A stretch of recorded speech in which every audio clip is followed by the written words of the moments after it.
So hello and welcome to Shiprahs Circle Community Doulas Tuesday night meeting. Tonight is a special meeting with a special guest. Wait for her to come back. And we're going to be talking about all about lactation. Most wonderful thing. Okay, Coral, you have a new name there on your thing. I didn't know that was you coming in. I see more folks coming in. So Ms. Laura Cox is a gem and a love to this practice.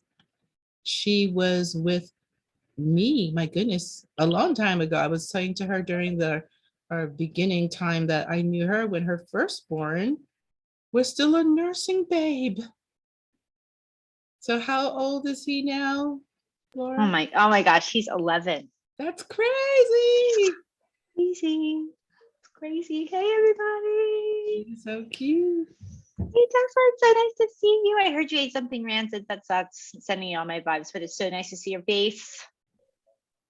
So the folks are coming in. There would be some folks you know from other times, and then Hey, Jessie. You guys. So nice to see you. So I just want to say that, again, thanks everybody for being here. And hopefully everybody's got the Google document that had the link for today, which you're all here, so you got the link. And also it has the exam for this class. And the folks who are doing the community certified community birth worker training with me, that's super important for you to do. And people want sometime, I don't know if there's any SMC doulas in the mix with us tonight. Yeah, girl. Send me an email after the second class, and then I'll send you a cute little certificate so that you can show that to Mama Shafia, so she knows that you took this class and it's part of the classes that you need for your certification with SMC, right? And anybody has any questions for me about that, we can talk about that offline. I believe you have my phone number on that Google Doc, and my folks who are with me every week have my number, so we can talk about things as needed. So as I was saying, Laura Cox is the bomb. She's the one all about the booby. She's worked with me a long time. She helped me when I was running my program for teen moms for Alameda County. So we have many beautiful memories of many lovely mamas who very successfully nursed their little ones with her support.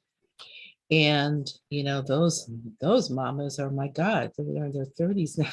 It's crazy. If you do this long enough, that happens to you. So I just want to acknowledge her because she always has been a big fan of OBVF, always has given her time, never has asked for payment. We just pay her in love and appreciation and respect, and she gets all of that 1,000-fold from me. So I'm so grateful. So I'm going to turn things over to her, and I might butt in a little bit because I tend to do that, but I'll try not to, because just out of sake of time. So it's up to you, Ms. Laura. Hey, everybody. It's so nice to be with y'all today. Thank you so much. I'm sorry. I have always enjoyed working with Better Birth Foundation. It's one of my most favorite things to do. This really is an honor to be here with you all today and help watch you shape into the provider that you're going to be or that you already are. So thank you so much for joining me here. I hope that this class is helpful and informative. And at the very least, you have access to my email. Should you have any questions or concerns, please, please, please always feel free to contact me. If you don't have it, I'll put it in the chat. Samsara has it. So I'm definitely here with you on your lactation journey, wherever that may take you. Just want to say also that in our student portal,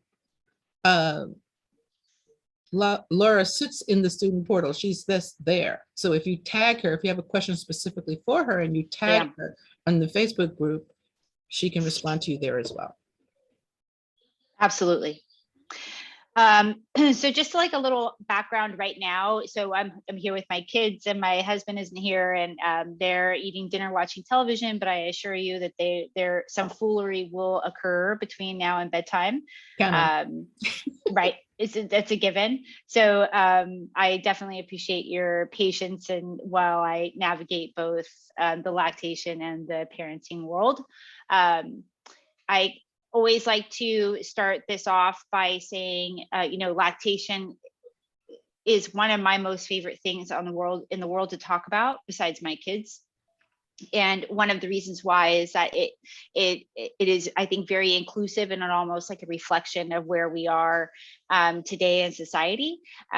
As we talk about inclusivity, remembering that being inclusive does not mean that we're going to exclude people or push people or not acknowledge people. So you will hear me say breastfeeding, you will hear me say chest feeding, you'll hear me say lactation, you'll hear me say milk making, you'll hear me use all this language, because again, it is really about who is your audience, who are you supporting, and making sure that you use the appropriate language for that, because everybody needs to hear those things, right? Representation matters. People need to hear breastfeeding. People need to hear chest feeding. And so being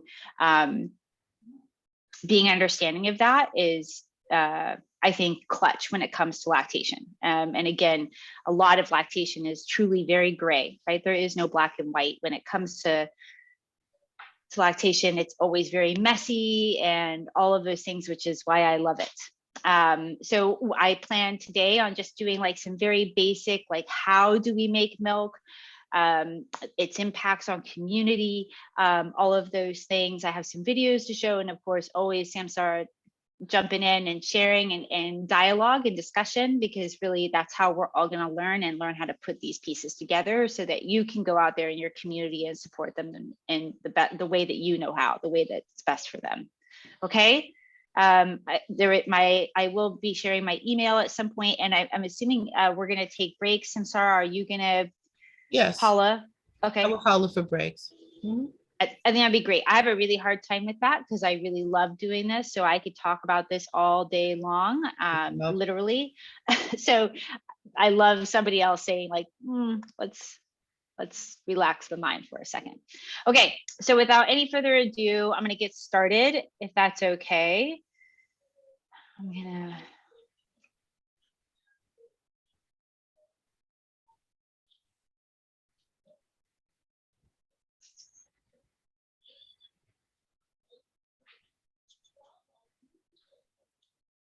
Okay, can everybody see?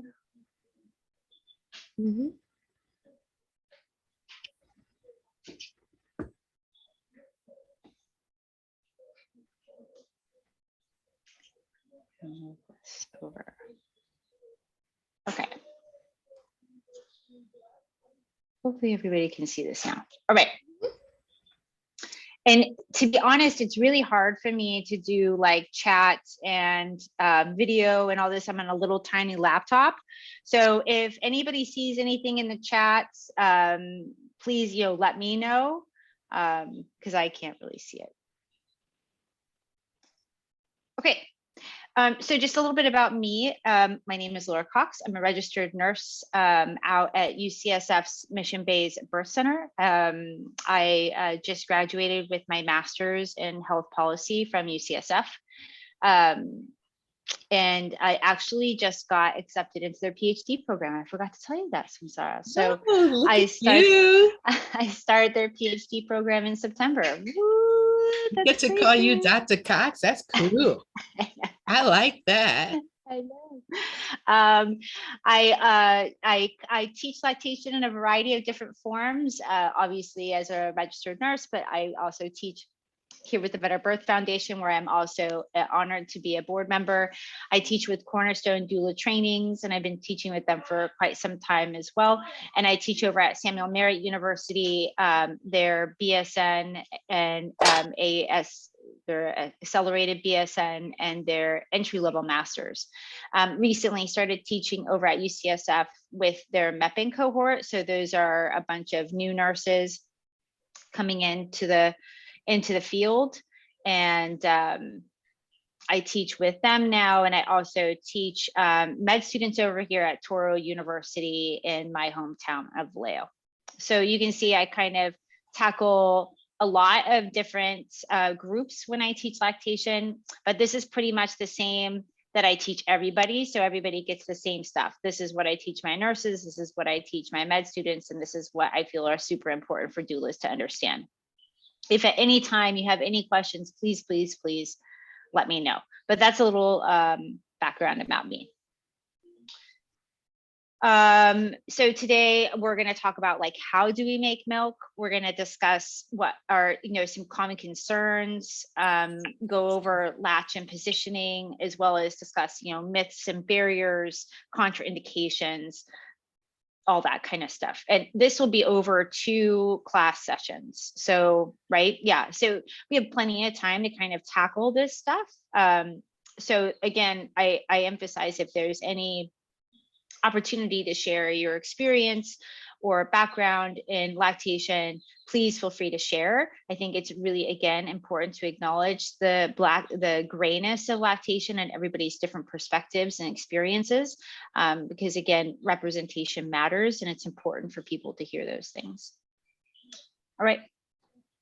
So human milk, as we know right now, is a very dynamic bioactive fluid. It changes from morning to afternoon to evening. It changes from healthy person to sick person, and healthy baby, sick baby, premature baby. And from what we also know, it even changes from right breast or chest to left breast or chest. So constantly changing, which is one of the many reasons why it's not the same as formula. We have 2 kind of governing bodies in terms of healthcare, right? You have, different physicians groups like pediatrics and OBGYNs.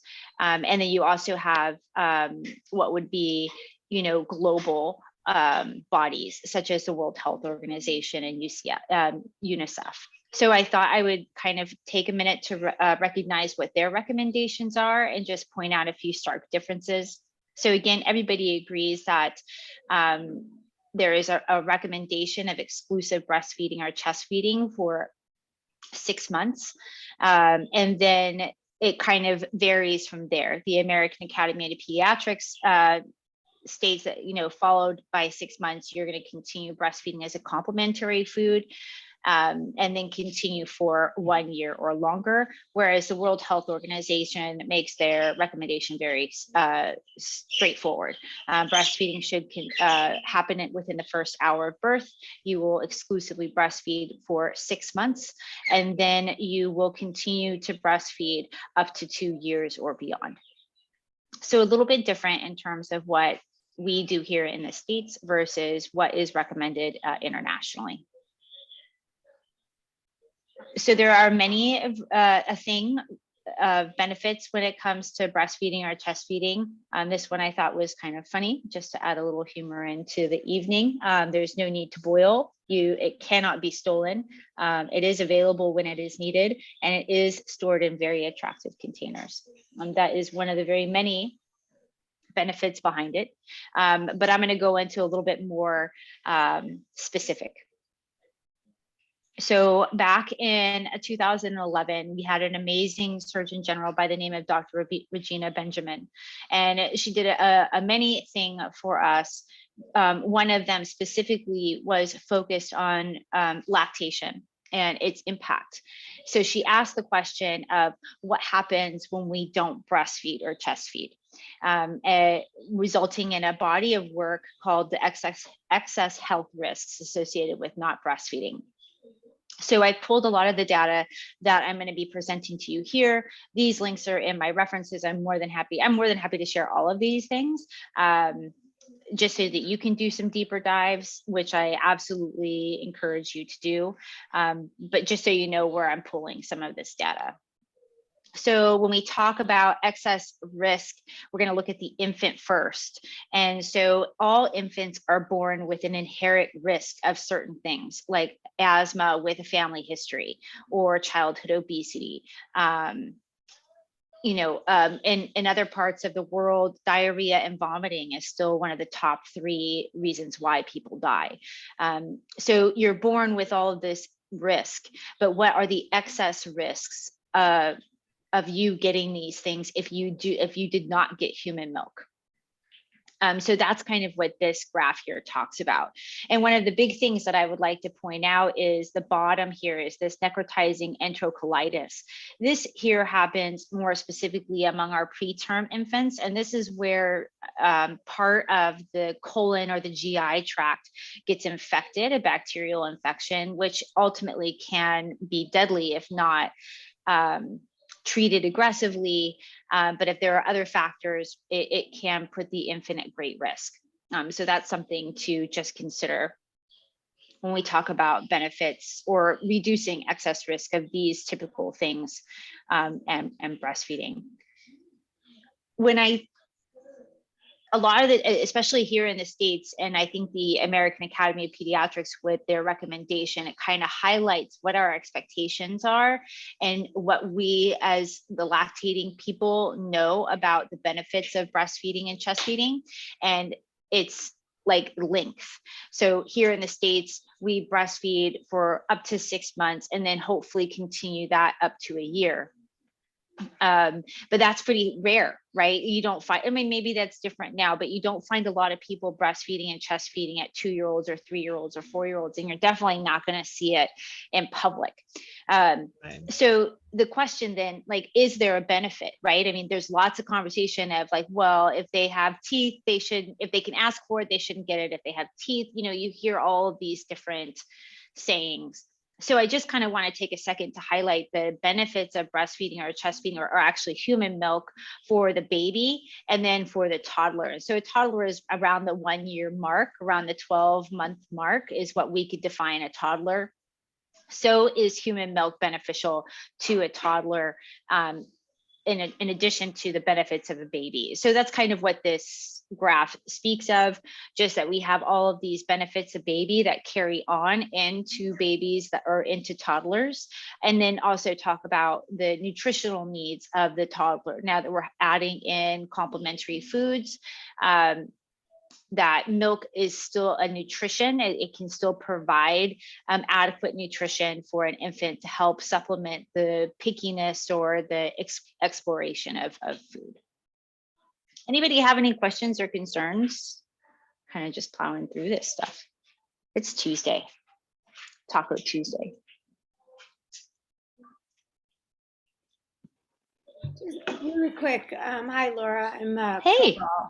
Hey. I breastfed my daughter until she was 3.5, and she has asthma. It's hereditary, and she's growing out of it now. But some of my clients, they struggle in the supplementation and then trying to keep up. But what would you say to someone that's, say, in their first year and has introduced solids and they're trying to figure out, well, why should I keep breastfeeding? I see kind of some of them about the immune factors and stuff, but what can you kind of say if they really want to breastfeed, but they're dealing with, of course, the teeth and do I breastfeed in public and, the night stuff and all that? How would you kind of form it to help promote it and encourage them? That's a great question. And, again, I'm going to take a big step back and I'm going to try to recognize who my audience is, right? Who am I speaking to? Is this person a single parent? Are they working, 12 hours? What am I looking for? Do they have a support system at home? What is the condition of their kid? Some high needs kids add in a lot of stress. And if maybe by reducing the breastfeeding, that helps kind of even out the dynamic in the big pool of the person. I know there's just lots of things to consider, but in a general scope of things, I will always encourage people to breast or chest feed for as long as the dyad as long as it benefits the dyad. We can't acknowledge one without acknowledging the other. period, right? They're both of equity. They're both equal people in this scenario. And so both of them need to be heard and recognized and validated. With that being said, I do try very hard to just go down to the basics of it, right? If this person is capable and willing and just needs that encouragement and information to help solidify the choice, then I'm always going to go the nutrition route, as well as, you know, helping with security, right? There's something to be said about our psychosis, our psychology at this age, where we really need to secure the attachment with a parent in order for them to deviate out into the world, and that kind of helps with that. So we're looking at both the nutritional aspect along with everything that they have already received, and then also to acknowledge like the emotional aspect. But one thing that I am not really seeing, and I'm actually even not seeing it in the hospital, which is kind of whack, is that we're not really talking about, and I'm going to get to this in a minute anyway, is the benefits for person, right? This person, the longer that they do this, they absolutely significantly reduce the risk of cardiovascular disease, certain cancers like breast cancers, uterine cancers, cervical cancers, right? I mean, you know, if you had gestational diabetes, then you can reduce your risk of going into having type 2 diabetes later on in life. There's just a plethora of things that lactation is helpful for. And so I don't think that a lot of people talk about them. You know, they just don't really, they just push this agenda like, oh, it's best for your baby, it's best for your baby, it's best for your baby, which is great. It is. And it's good for society. It's good for all these things. But we don't really take a second to be like, well, I mean, you could also like help yourself. You know, like, you know, there's benefits for you too. And we don't really go into that, which kind of, again, like I said at the beginning, is a reflection upon society of where we put our priority, right? Like, where is it? Is it in the birthing person? Does it depend on what the color of the birthing person is in order for it to be, you know what I mean? Like, there's just a lot going on, and lactation is just, again, one big mirror. So sorry, kind of long, but that's kind of where I would take it. I hope that answered, or at the very least sparked some conversation. Cool. Anybody else have any other questions or concerns?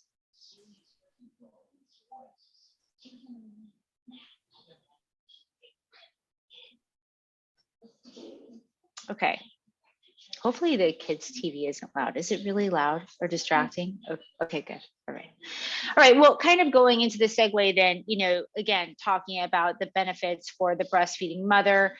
Here, I'm really trying to just emphasize or play or kind of take a second to acknowledge language and its importance, and to recognize who you're speaking to, and kind of practice that inclusivity. So one of them is improved postpartum recovery. Others are reduced risk of osteoporosis and reduced risk of premenopausal breast cancer and ovarian cancers, reduced risk of pregnancy initiated long-term obesity. But then there's this, you know, there's this one where I kind of marked it out. And the reason why is it's, you know, again, really reflects on lactation being this very gray area.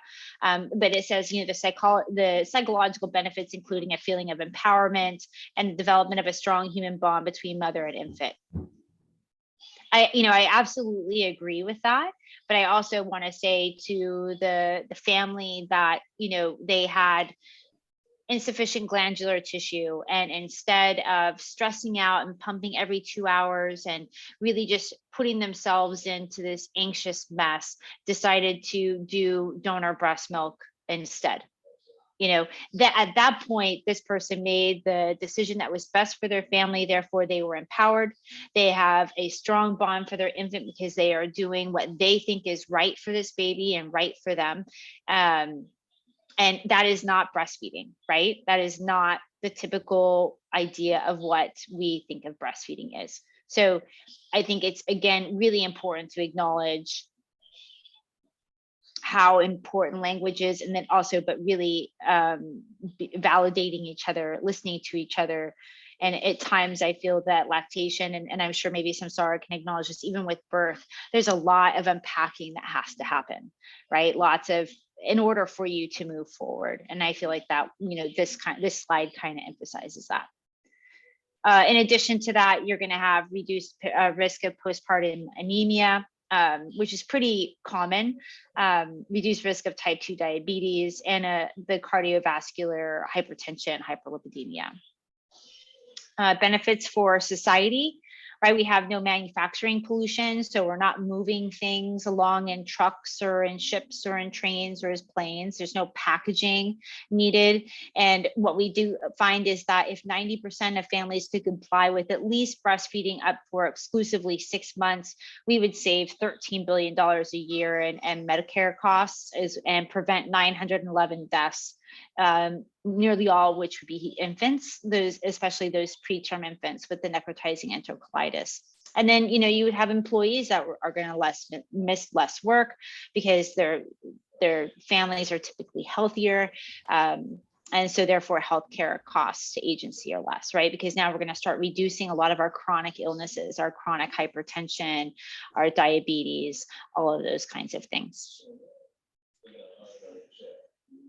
I've been writing a lot of papers for school, and this is a really cool tool that I use in my papers. It takes away from my being forced to do any kind of math whatsoever, and it makes me sound kind of smart. So I thought I'd share it with y'all. It's a cost analysis tool.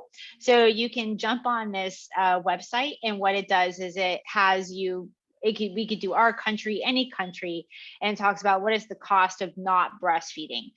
It's actually pretty interesting because it really breaks stuff down. It's a lot of good information. And one of my favorite things is it has a lot of references so that you can do those deeper dives. A lot of fun. Highly recommend it. There's a lot of talk about, and I do it all the time actually, about the benefits of human milk on other things, right? So like one time my husband had a sty in his eye, and I pinned him down and squirted milk in his eye, which he was totally, traumatized. I think he still is, to be honest. But the next day I asked him, hey, how's that sty in your eye? And it was gone. Right. So I am definitely one of those people where, somebody has a rash, some kind of it, let's put breast milk on. I'm not breastfeeding anymore. But, when I was, my kid and I both had pink eye once, and we just used breast milk on it, all those kinds of things. But the thing is like you have all of these, I hate calling them old wives' tales, but, you have all of these tales that aren't really steeped in evidence. You can't really say, well, does this really work? Is this really useful? And so I decided, you know what? I want to find out, is there a study that actually tried to do this, and what did they come up with? And this was it. So diaper rashes and eczema and dermatitis and umbilical cord separations, nipple pains, all of these kinds of things. And the link is in the reference on this slide deck. I'm more than happy to share. But I thought, let's have something steeped in evidence to say what we've already known for, centuries. So I have mentioned a few things just about the preterm infant. I know as doulas, we're starting to, come into contact with a lot more preterm infants, right? The preterm infant definition is between 36 to 38 weeks. And of course, any earlier is a preemie, right? These are a different beast of needs for the birthing person and of course, for the neonate. So what are we looking at for lactation, and how would they be helpful? So again, all the benefits that we've mentioned before for the term infant. We also, if baby is on a feeding tube, this using human milk helps them get off faster and reduces oxidative stress, right? Which, we talk about antioxidants and free radicals in our system. And then of course, you have in a hospital, like in a NICU setting, you have human milk fortifiers, which kind of increase calcium and phosphorus and all these other vitamins, just because you're already starting from such a deficit. These are things that they should have gotten in that last, month of pregnancy or more, and they didn't. So we need to kind of add to it. And using human milk to be a human milk fortifier is actually this cool thing. It's called a lacto engineering. That sounds pretty awesome.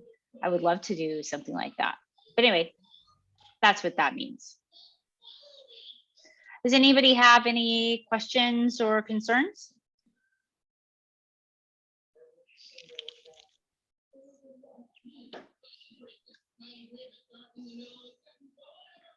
Okay. So we're going to talk a little bit about, different types of milk, so that we all have like this baseline foundational understanding of what we know about milk. So milk itself, right, comes in two different forms that we have kind of called them or named them. One is colostrum and one is like mature milk. And they both have different functions. Even though they come from the same foundation, they both have very different functions and they come at different times. So it's kind of good to have an understanding of when they come and why they make a difference. So the first is colostrum, and this is going to be our first milk. And this is right as baby comes out, or you'll even see it in pregnancy. It's a very thick, yellowy substance. And there are four things that are really important to understand when it comes to colostrum. The first is that it's rich in immunological components. So remember that this baby was in this sterile environment and then came into a non-sterile environment. However, the pathway that happened, whether that's vaginally or through cesarean in an operating room or at home or whatever the case is, right? You go from a sterile environment to a non-sterile environment. So we need to kind of prepare this infant's immune system to address a lot of new changes that happen very quickly. And the colostrum helps that happen. Second is that it helps close that infant gut. So kind of going back to when we talked about the excess risks and we had the preemies or the preterm babies and that necrotizing enterocolitis. This also happens to term babies, but their immune system is a little bit more mature to handle this kind of infection. But colostrum helps with this significantly. And this is the reason why it's so needed for preterm infants in a NICU setting. So when we're looking at the GI tract in an infant, much like a lot of other parts of organs, it's a little porous, right? Because again, this baby has been sitting in water, like in essence, since its beginning. And so the bowel has allowed for things to kind of go in and out of it. Now, it's not like a sieve, right? Not like big, huge holes. It's just little tiny, tiny microscopic holes in the lining of the gut. In most cases, human milk, the proteins in human milk fit those holes perfectly. That's right. Human milk is for humans, right? Because those proteins fit those holes. So then it lines the intestines, it lines that infant gut. So if bacteria were to try to attach to it, it wouldn't be able to, right? But in other cases, if we were to use like a bovine or a plant-derived protein, which is a different shape, then it tries to line it, but it can't. And as a result, bacteria can go into those holes and then eat off of those proteins. Because remember, I mean, milk is milk is milk. So milk has sugar, right? And bacteria really love dark, warm areas with sugar. That's how they grow. And that's how you get infected. And your immune system struggles to fight it if your immune system is compromised. And so the colostrum kind of, again, prevents it, uses that as one kind of defense against getting an infection.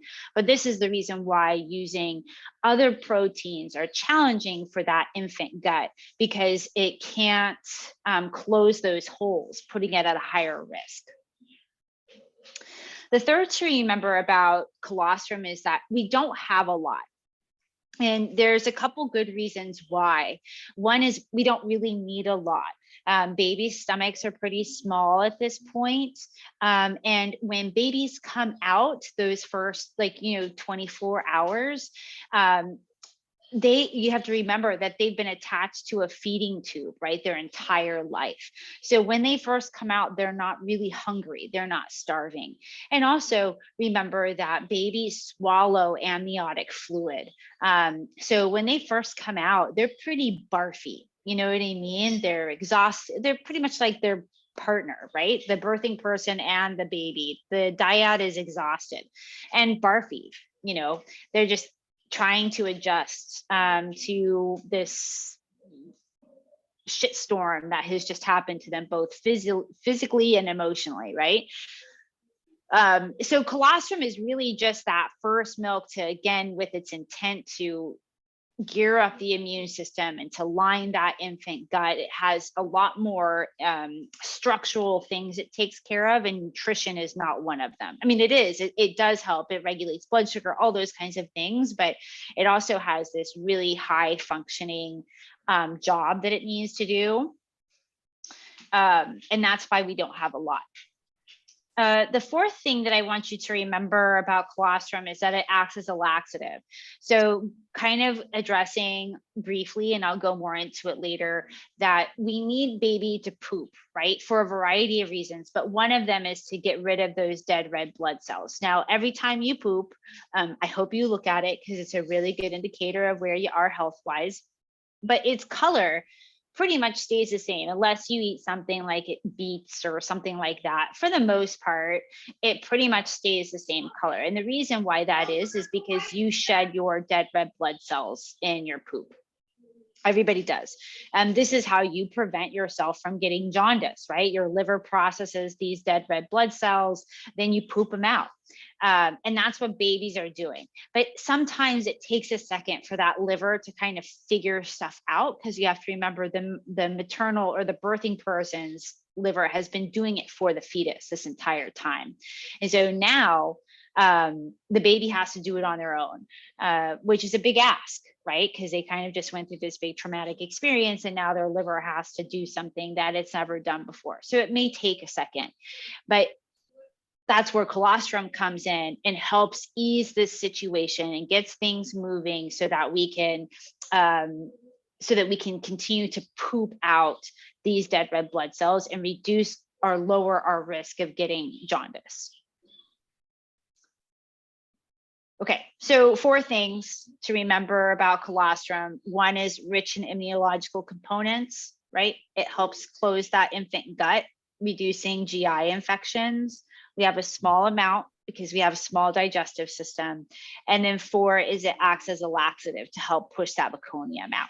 Okay, any questions or concerns?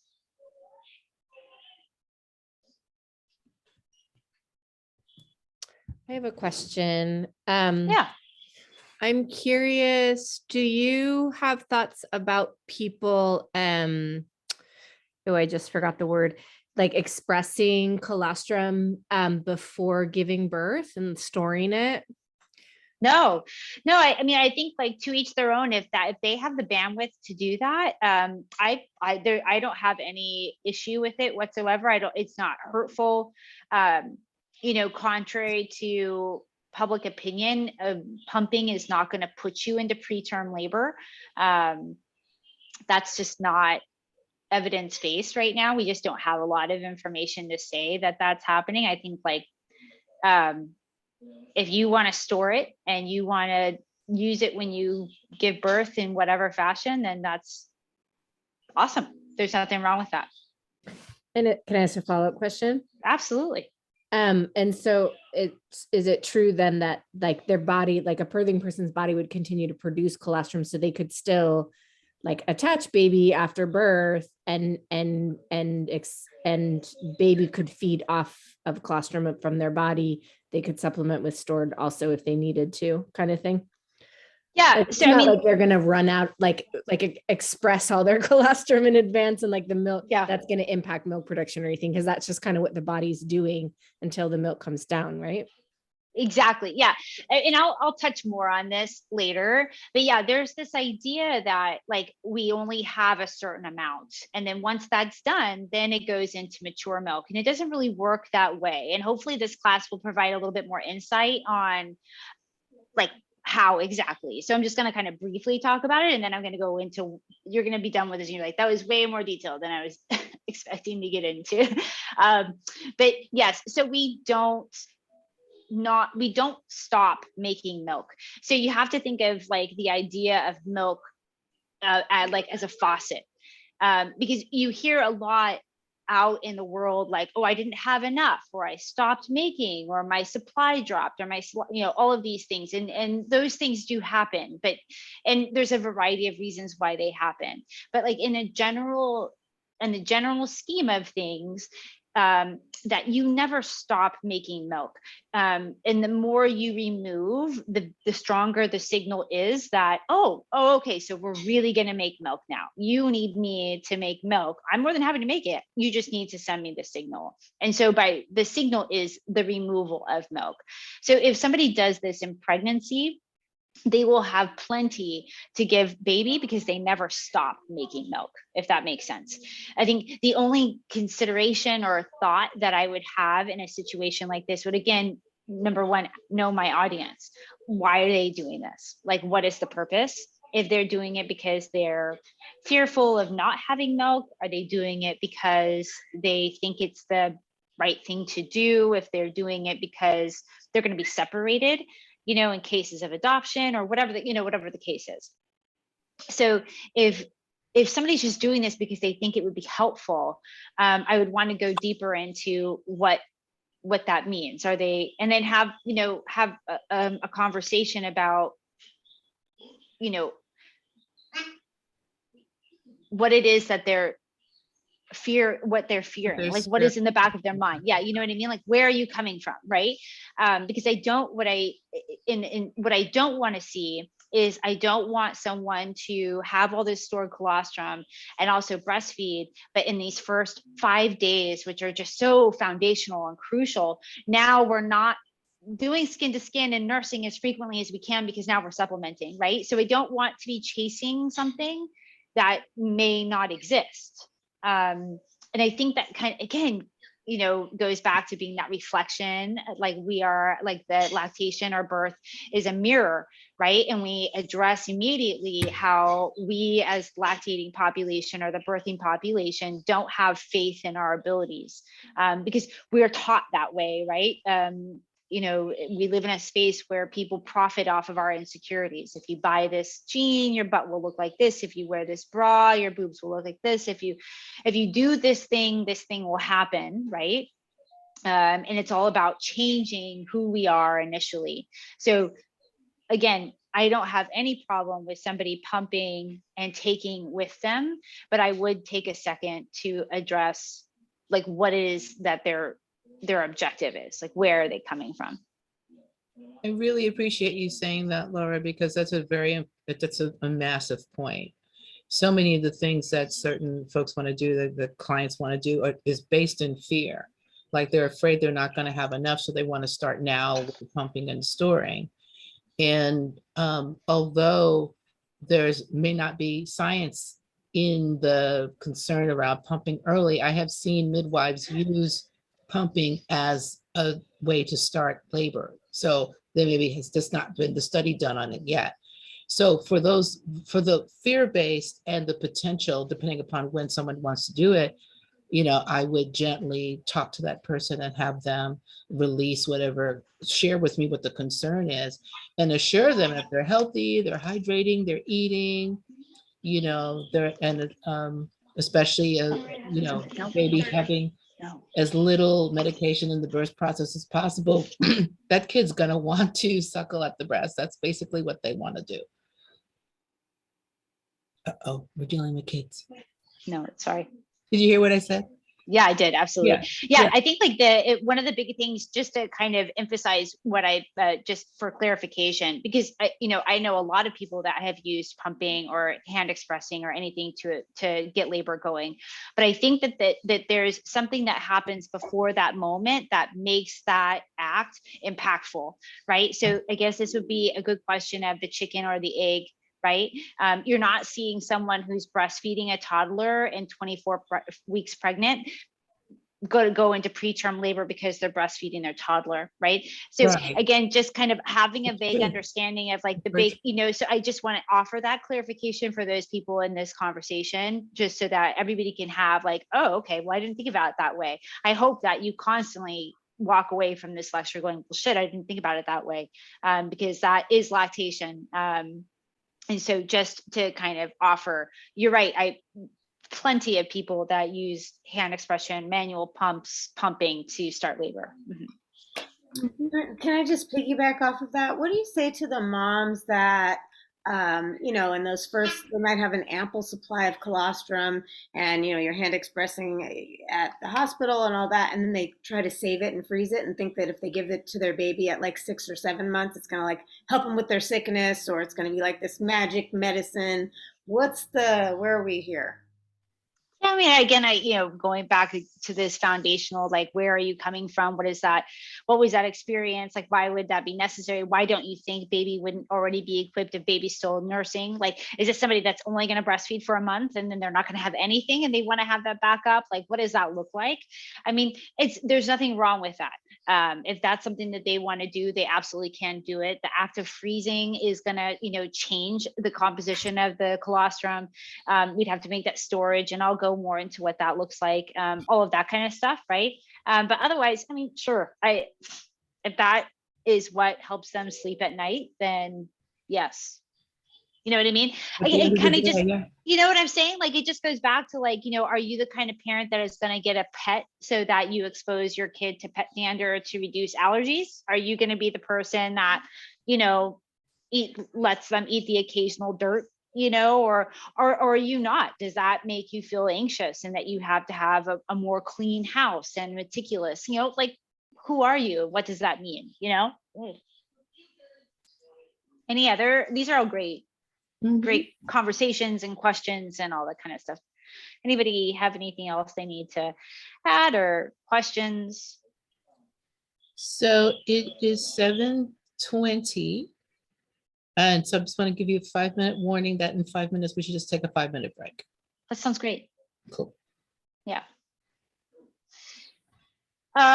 Okay. So moving away just a little bit from colostrum, just so that we can transition into human milk, like what does that look like? And so here I have the difference between human colostrum and human milk, or human breast milk, or chest milk. And you can see again that colostrum's objective isn't necessarily to have a lot of nutrition, but their objective is to have a lot of protein, right? So we have small amounts that have a goal or objective to line that GI tract. Having higher protein means that we can kind of elongate feedings, but we're still going to need to do them frequently in order to establish that milk supply.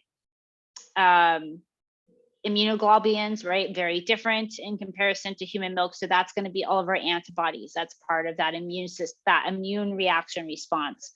Fat, lactose, and calcium, those are found in all milks. And you're going to see that they're not super different from each other, relatively close. And then calcium, phosphorus, sodium, those aren't going to vary too much either. Those are just for healthy cell function, right? So we need them all. But with cow's milk, right, it's really a big important thing to recognize that the proteins found in cow's milk is very different than what is in human milk, and is not suitable for infants because they just can't digest it. So you can't give straight cow's milk to babies. I'm not going to read all of these just for the sake of time, but I can share them with you. This is kind of fun facts that I bring up at parties and gatherings about lactation. This is why I don't get invited to them anymore. Everybody knows, like, shit, Laura's going to talk about boobs, and I don't want to talk about boobs. Maybe anyway. So just a little bit of information about, like, people may have heard of Hamlet, what that is, and how it kills tumor cells, how breast milk helps with circadian rhythm. So this is what helps babies kind of transition from night to day. It didn't work for my babies. They didn't give a shit whether it was night or day. They still didn't sleep, but it may be in theory. We talk about natural trans fats. This is where we start playing in the role of reducing heart disease, cardiovascular disease. Endocannabinoids. So remember, endocannabinoids is not the same as cannabis. It's by the same person. The person that discovered the word cannabis or found cannabis and named it also discovered the system within our bodies. And really what endocannabinoids do is they're like a regulating system. It just kind of helps regulate things with all throughout our bodies and different functions. Well, human milk, this is where the concept of you can't overfeed a breastfed baby. And that while that is true true while you're doing it directly at the tap. You can overfeed a breastfed baby via bottle. So this again goes to our conversations about parents that are using childcare providers that don't know how to bottle feed a breastfed baby. It's important to recognize that, you know, that can play havoc with somebody's confidence in their supply. They don't think that they're making enough, where in fact, really what's happening is that they're giving too much of the bottle. Breast milk has about 600 different types of bacteria. And then in terms of our immune system, what we found to be very interesting, and this kind of goes both with colostrum and with human milk, is that, you know, there's a saying that we need to, like, I'm giving my immune system to this baby. By breastfeeding, I'm giving immunity to this baby. And in part, I guess we are, right? Because we're giving them these, you know, antibodies. But what we found is that with the complexity of human milk, that there's far more going on beyond just antibodies. So they have these really complex sugars that are hard to kind of break down, and they survive our intestinal lining, or our stomach lining, and they go and line the intestinal walls. And what that does is when bacteria or viruses glob onto this sugar, because they're going to be attracted to sugar. Who isn't attracted to sugar? They're going to be attracted to this sugar. This complex sugar then releases its grip from the GI tract and then gets flushed out. So it almost acts as a decoy, right? That the viruses glob onto it and then it flushes out the system. One interesting aspect of that, though, is that this also gives opportunity for the baby's immune system to react. Like, oh, that was an invader. That's interesting, and kind of get these trial test runs to continue to prepare and defend itself against these attacks. So in essence, human milk is almost training this baby's immune system. It's learning how to behave in its own environment, which is profound, right? This is beyond just me giving my immune system to a baby, right? Because at that point, you think to yourself, it eventually will run out. It will eventually stop, right? But it won't. This immune system has learned how to behave because of the amount of human milk it received. These are conversations that I especially have with those people that were unable to breastfeed for as long as they wanted to. They had to give it up in some fashion under some stress or trauma situation. This allows for this moment to just celebrate what they've done thus far, right? You have made an impact on this baby's immune system forever. Forever, this immune system will have changed because of you and what you've done. And I think that's really important to recognize, because we so easily are quick to just say, oh, I was only able to, or because of this, I had to stop, or whatever the case is. But it doesn't matter, right? This is a moment where you're like, dude, I was badass for 2 weeks, and now this baby is forever changed because of me, right? That's something. One more quick note, and then I know we'll take a break. Just when we talk about immunity, we talk about IgA, which is the antibodies that are found in our mucosal system, so our throats, our lungs. This is the same antibody that is released in breast milk. This is just some information about IgA levels and what that says about immunity. You can read that another time, or I'll leave this up during our break so you can take a look at it. And if there's any questions or concerns, then we can talk about it when we return. Is that okay with you? I'm sorry, 2 minutes over. You're on mute. Yes, that's totally okay. So we're just gonna have a little stretch, go to the bathroom, grab your tea, something like that. And we will be back at, let's do 7:35. Yeah. All right. See y'all.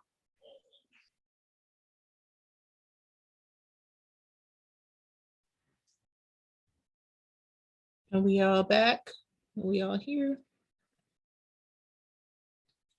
Take it away, madame.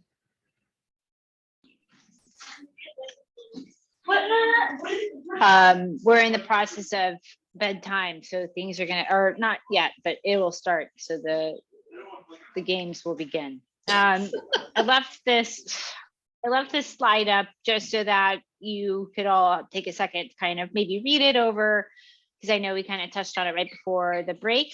So I just wanted to check in and see if anybody had any questions in terms of like colostrum and human milk, or mature milk, the benefits, why each one of them are helpful or useful, and how all of that works with the human system and the path of lactation.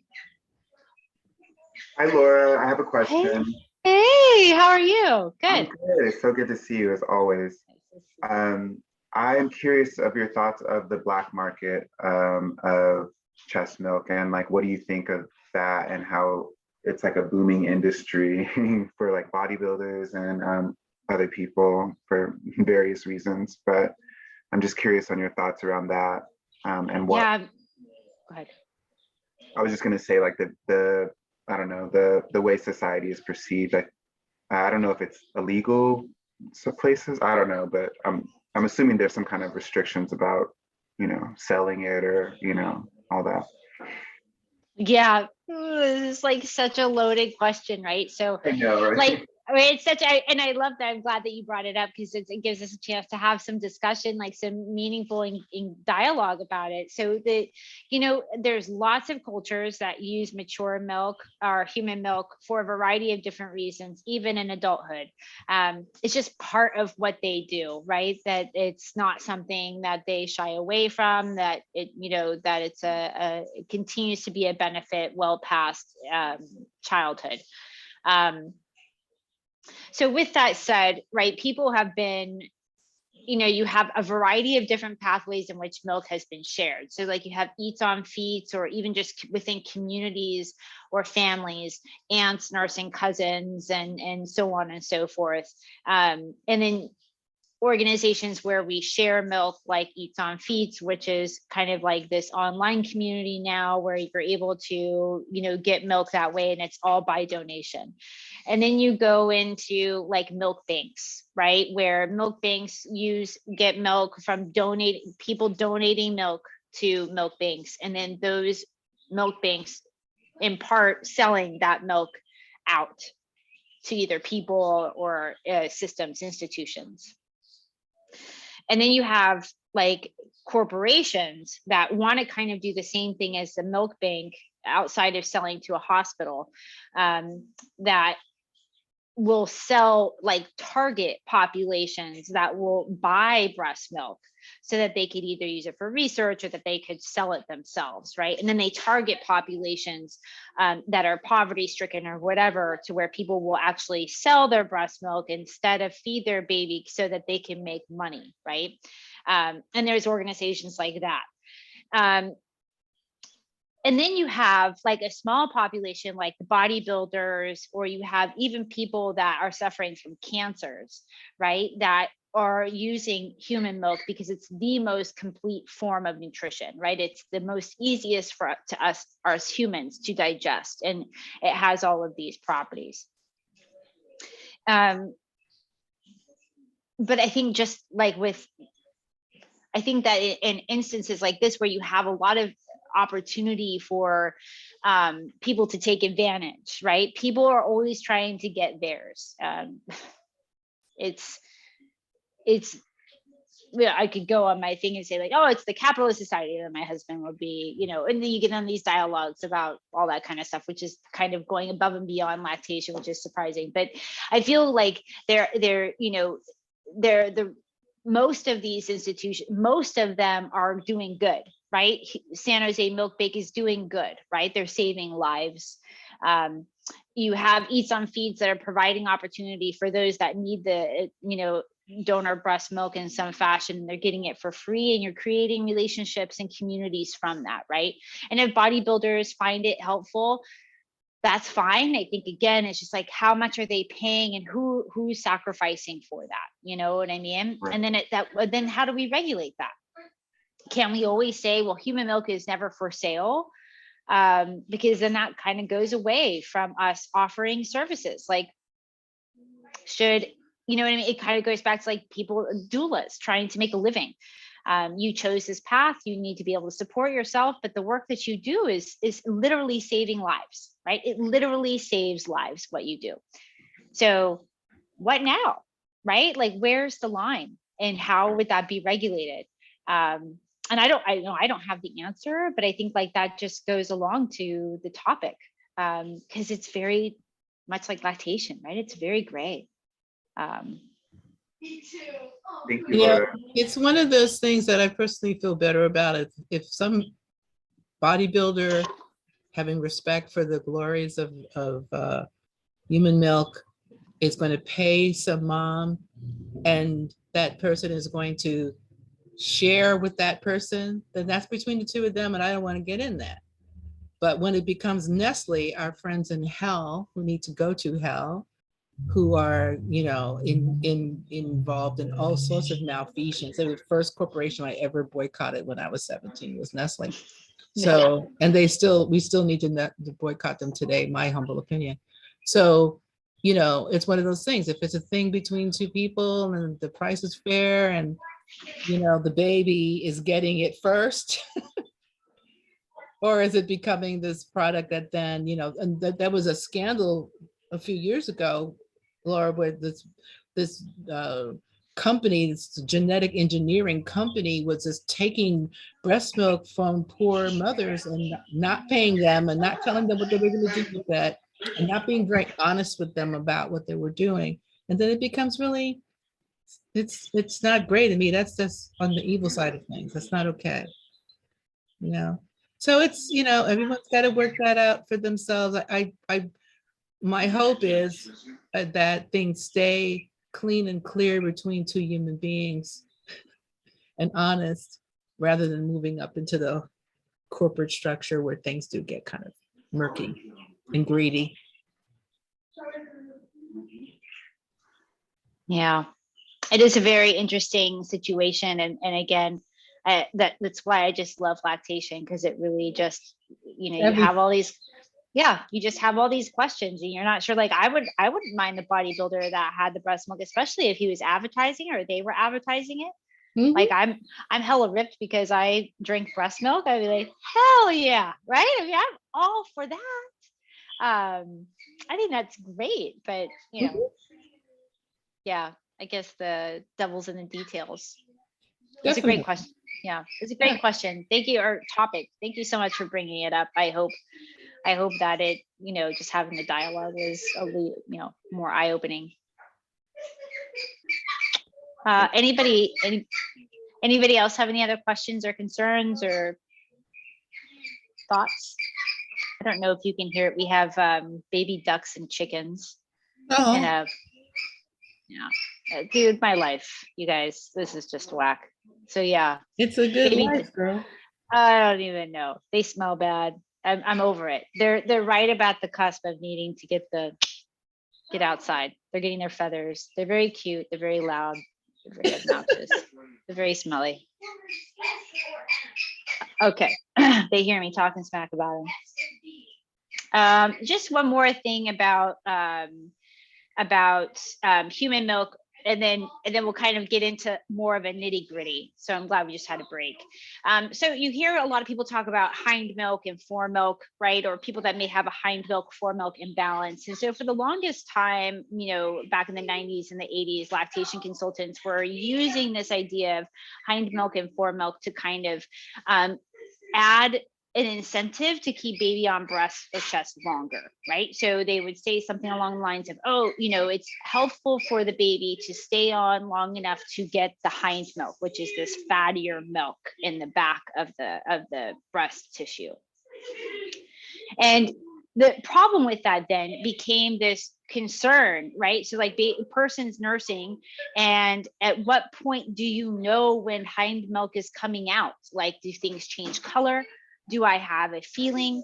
Does the baby's nose turn blue? Like, how am I going to know this happens? And there's no way to know. There's no way to know the exact moment the baby is getting hind milk, right? There's just no way to be able to calculate that. And so because of that, then it started to put people in this really dark place. People that needed to have that reassurance, people that needed to have that I keep baby on for this amount of time, and I do this amount of times throughout the day, right? That's it. And then they need to know, like, baby got 5 milliliters at 2 o'clock, and that's important to those kinds of people. And there's nothing wrong with that. But I think creating this dialogue of hind milk, fore milk became problematic. And as a result, right, it became confusing, which isn't very helpful. So when I do talk about hind milk or fore milk, or when people ask me questions about hind milk or fore milk, I really kind of just put it in the context of when we express milk. When milk is expressed and put into the refrigerator, it separates. It's not homogenized like our milk that you get from the refrigerator or from the grocery store. So it separates. This is the same idea of how we make cheese and cream and all these other kinds of things. This is how it goes.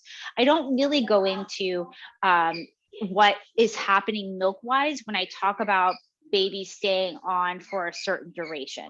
I try to teach person to recognize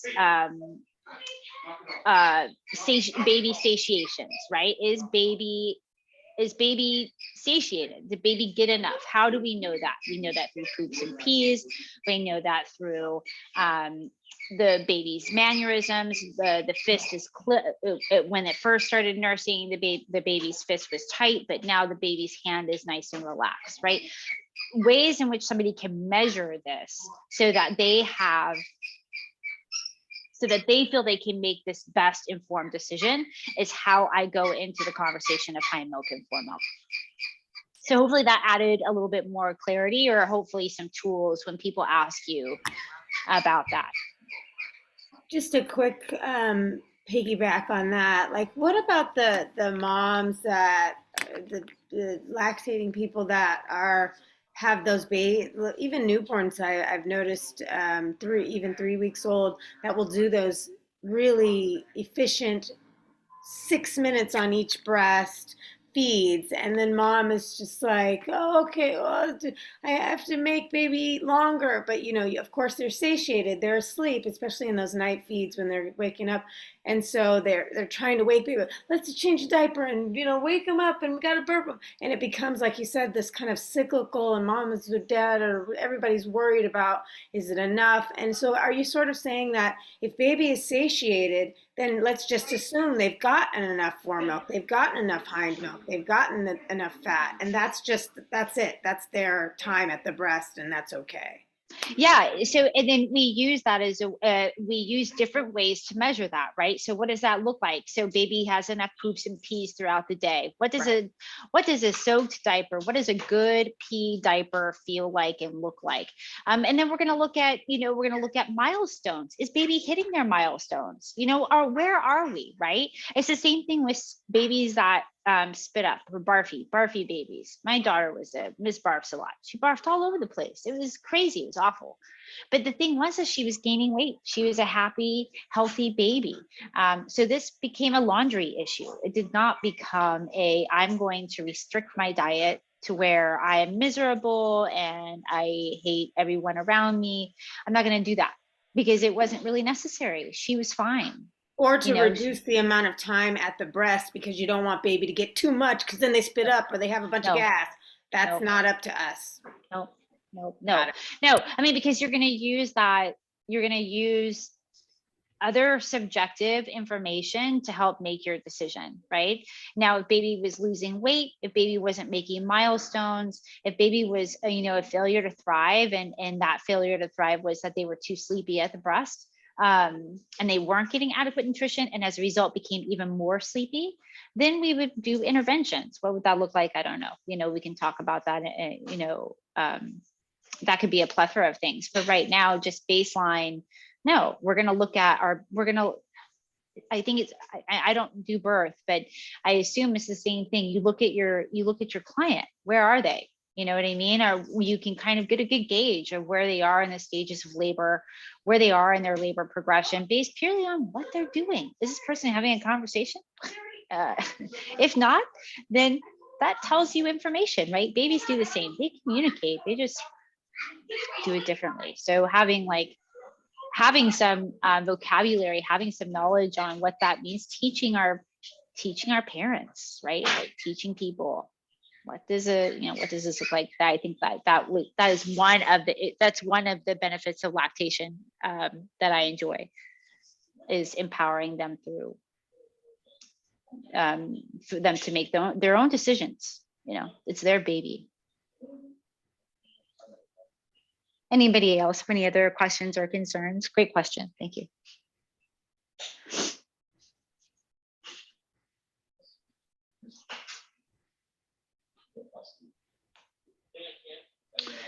Okay, so 7:49, I think this will be good. So when we talked, so far we've kind of did some broad strokes, right? Broad strokes in terms of what is human milk, right? What are its benefits for both person and baby and society and the environment and climate and cost. And then we talked about like, well, what is milk, right? It's, colostrum and mature milk, and they both have their different functions and they're both important, right? And we talked about like what happens to milk when it comes outside of the body, separates, you have high milk and fore milk, and in underlying conversation about language and what is important and education in terms of needs for both person and baby, which is quite a lot. I mean, we've been here for an hour and we've done some pretty awesome things. So excellent job, everybody. So I think at this point, it's important to kind of go over what is milk for the person that makes it? What are the stages of milk? Like what is how do we make milk? What is our body doing to do this thing? And then I think this will also now give a better understanding in terms of what can be, how lactation can be impacted by a variety of other things, like physiological things or additional issues, which will help, I think, provide you with some more information when people come to you about issues about lactation. So there are the stages of lactation, and I'm really going to hover in 3 of them tonight and the next time we meet, but there are a total of 5, so I'll briefly go over all of them. Mammogenesis, again, is just the beginning or the development of the mammary glandular tissue. That's challenging to say on a Tuesday evening. Woo. And that's all that really is, and that's all I'm really going to talk about. Lactogenesis 1, this is one phase that I will spend quite some time with you tonight in our next meeting. There are 2 things that I think are very important to remember about lactogenesis 1. And the first thing is that it starts at 10 to 14 weeks gestation, right? This is very important. This is important when we start talking about people, prenatally, when we're talking about in the antepartum period, starting to have that conversation about lactation and their expectations and what they know and how we can best support them as a community, because we're already starting that process. I call it the Whitney Houston phase, because you're every person, right? You're making eyeballs, you're making arms, you're making heart tissue, you're making lungs, and you're also making milk, right? You are every person. So it is the Whitney Houston phase of lactation. The other thing that I think is really important for you to remember when it comes to lactogenesis 2 is that there are 2 hormones that come into play here. One is progesterone and one is prolactin. And so the big takeaway, something I want you to try to remember after we leave this class, is that anytime progesterone is in the mix, anytime you hear of increased circulating progesterone, it will always inhibit prolactin. It's the man. It will always keep it down. Anytime progesterone's around, it will inhibit prolactin. To what extent? I don't know. It depends. How much progesterone is there? How much prolactin is there? What's going on with the system when those 2 hormones are at play? But right now, in lactogenesis 1, we have both of them. And as a result, this combination of progesterone and prolactin creates colostrum. It makes this super concentrated, high power milk. Because progesterone will inhibit prolactin. So we just have a little bit. Okay, so 2 things to remember. First one is that lactogenesis starts at 10 to 14 weeks gestation. It's our Whitney Houston phase of lactation. It is, I am every person. You're making milk, you're making eyeballs, you're doing all these things. The second thing is that you have the two hormones in play. You have progesterone and prolactin. And anytime progesterone is around, it will inhibit prolactin. Anybody have any questions on that? Quick question about cesarean section. As I'm noticing the delivery of the placenta causing the drop in the progesterone, when the placenta is, as I've seen, I don't even want to tell you too many times, even in vaginal deliveries, like pulled or forced by the doctors to be, you know, prematurely removed and not allowed to be delivered, or in a cesarean section removed in that way, does that cause a different levels of progesterone or any types of different hormonal reactions to that will affect milk production?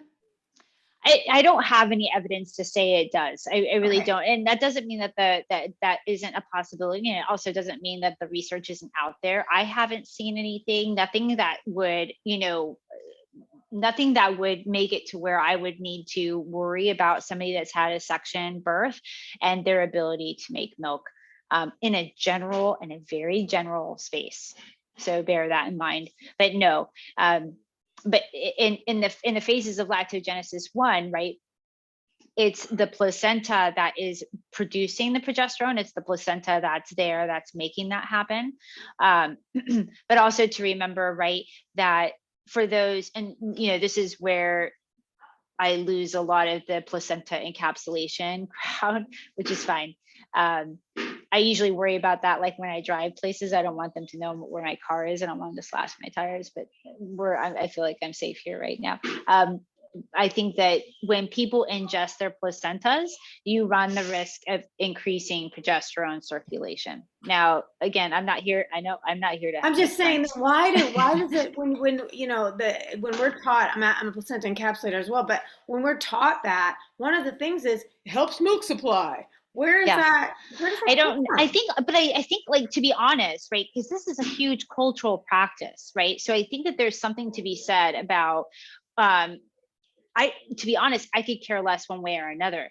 I think right now we don't have enough evidence to say that if you encapsulate it, how much progesterone is being taken in over the course of like a year, right? I mean, I think like people take it over the course of a year, or they take it over the course of 6 months. I mean, so that's just a small amount in comparison to people that eat their placenta shortly after birth, and they put it in some kind of, Smoothie. you know, a smoothie, milkshake of some sort, right? And I think that's very different, right? I think the person that does that has a higher risk of increased progesterone circulation, but yet here we are as a species, continue to survive. I'm not saying that this will plummet your milk supply by any means, but what I will say, right, is that we don't acknowledge the fact of the role of progesterone in placentas, or we don't acknowledge the role of progesterone when it comes to lactation. And you see that even when we talk about the mini pill, which is a birth control pill that's given right postpartum, 6 to 8 weeks postpartum. This is a progesterone only pill, right? And for some people, it does impact milk supply. It doesn't do it for everybody. And the thing is like, that's fine. We just need to tell people that that's it. Progesterone impacts lactation because it inhibits prolactin. You run the risk of taking this type of contraception of reducing your milk supply. How many people has it worked on and how many people hasn't? That's good information to have. What age group were they? What other risk factors do you share with them? And then you can make the best educated decision in terms of your health and your trajectory, because you have all the information to make them. And that's really what that boils down to, right? It's my role as a nurse and your role as a doula is to support your person, make sure that they're well informed and support them in their information and their decision, period. You don't need to judge them, right? That's not our role. So that goes along with progesterone.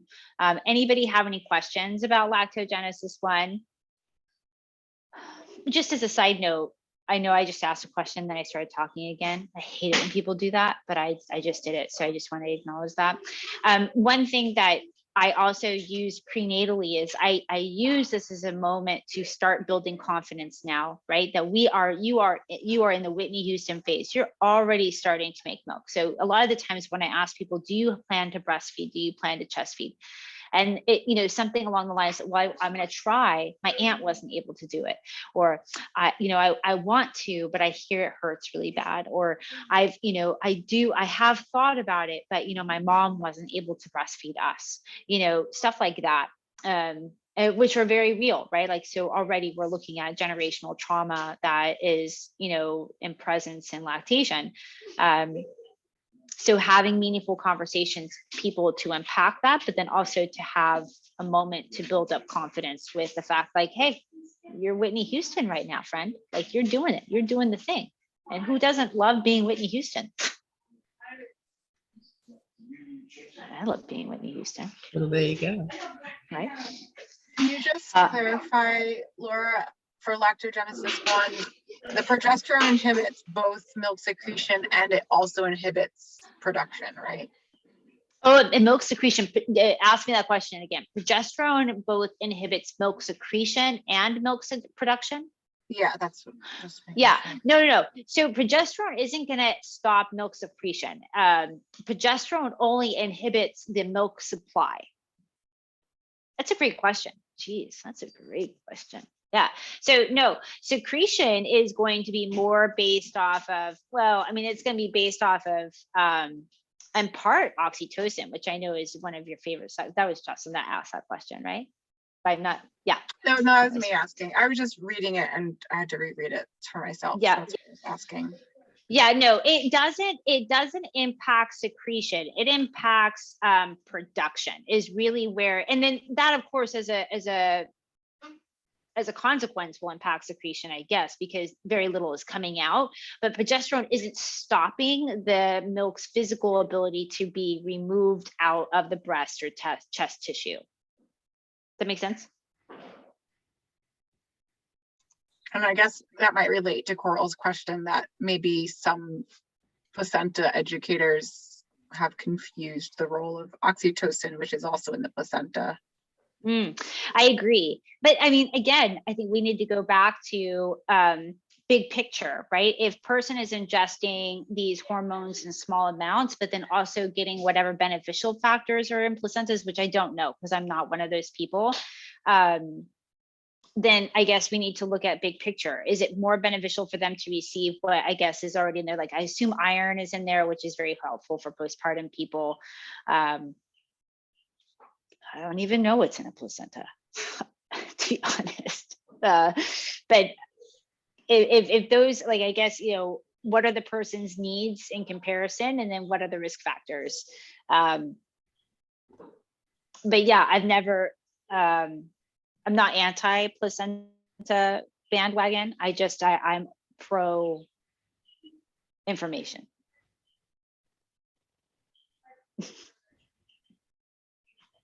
Well, we have this thing about it, the study validating lived experience. So I can only share the lived experience of working with clients who have consumed their placentas by encapsulation and seeing that, just in my pool of, over 1,000 families, that the folks who do it have like less baby blues and less issues of that kind.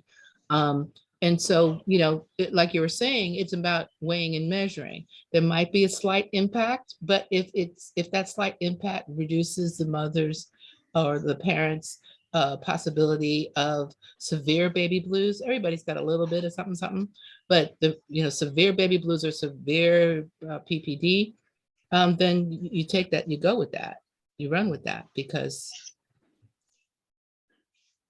the cost benefit outweighs any negativity, right? And then there's a part about all the other mammal mommies that eat their placenta, pretty much all of them. So, and then there's the question of whether it's organic progesterone or it's synthetic progesterone.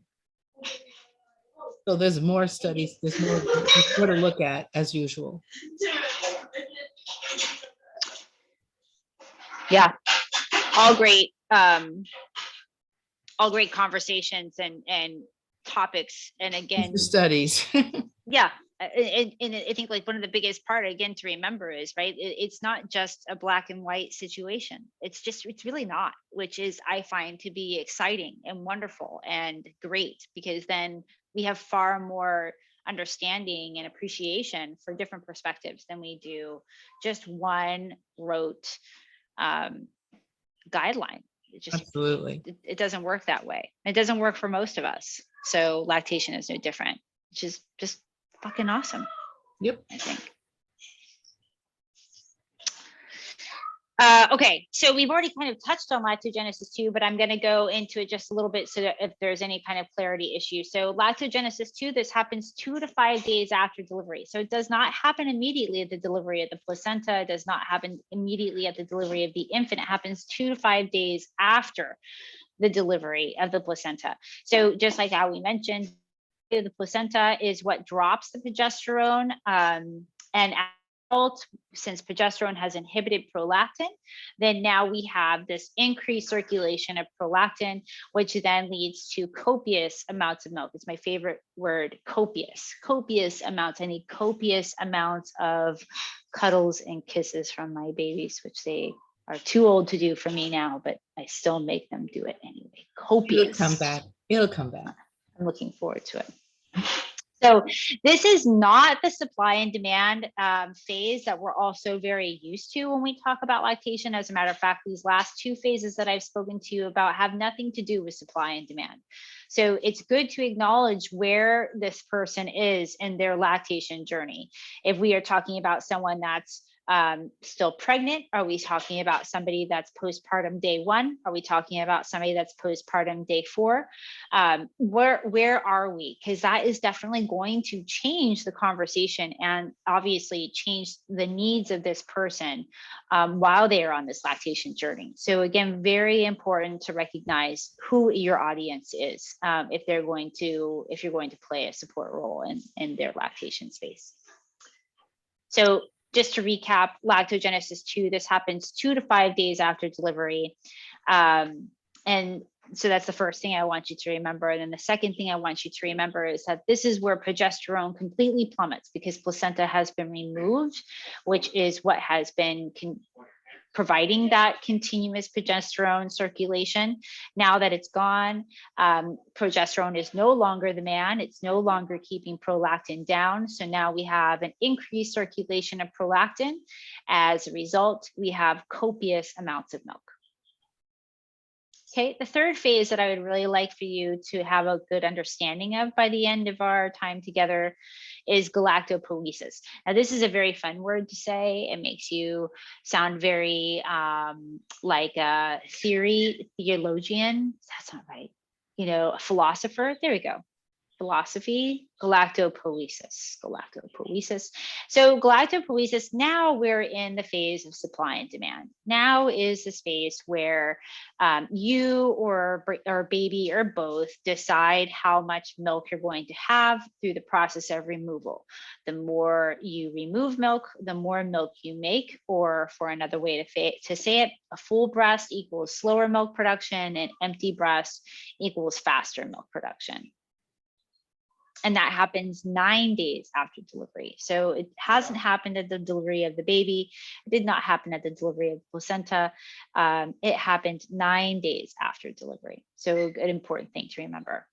And then finally, involution. I'm not going to spend a lot of time in it just so that you know what it is. This happens 40 days after your last breast or chest feeding session or the last time milk has left your breast or chest. And so this is a little bit more of a confusing part because a lot of the times when I teach this, I usually have someone that, you know, acknowledges like I haven't breastfed or chest fed my baby in 2 years, but every time I squeeze my breast, milk comes out.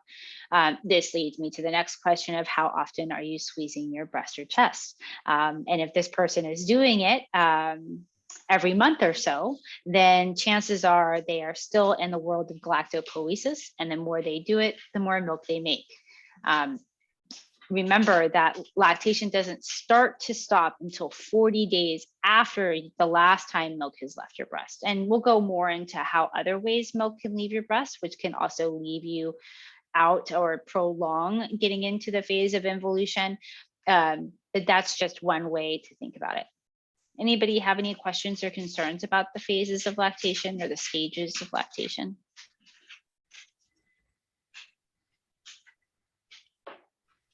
Laura, when you're talking about, so like the supply and demand, that, but there's also a piece that the baby needs to be skin to skin, licking, sniffing, like suckling, nursing frequently in order for the, I'm picturing, because I've been in this class before, like I'm picturing the little video that you show where like, in order for all of the things to grow, those days really are essential for later supply. I guess not so much the supply and demand, but supply. Yeah, and yeah, that's an awesome segue. Sorry. So, no, I love it. Let's do it. Especially people that have taken this class before. You're like, dude, you did this way better the first time. Right? No, just kidding. No, it really is. So I try to set it up, at least right now in your brain, that I want you to understand that there is this one physiological aspect that needs to happen in the birthing person. And what does that look like, right? There's other factors that are going to contribute to this, but in basic form, this is how lactation works.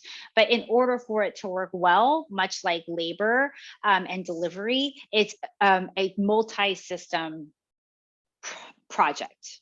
So in those first phases, especially between as we transition from lacto 1 to lacto 2, things need to happen in order for this to move in a smooth manner. Then we've worked it out now as a society to where, we can have workarounds. If the dyad is separated, we can make things happen. But in the physiological sense, it's important to understand like what is happening to the birthing person, and then it's easier to see the role of the infant. I'm a Virgo. I love boundaries and I love boxes and I love to keep things separate so that you have an understanding of both, which adds into why they are needed for each other. So for lack of a better word, I'm almost there. Okay, thank you. You're welcome. Anybody have any other questions or concerns?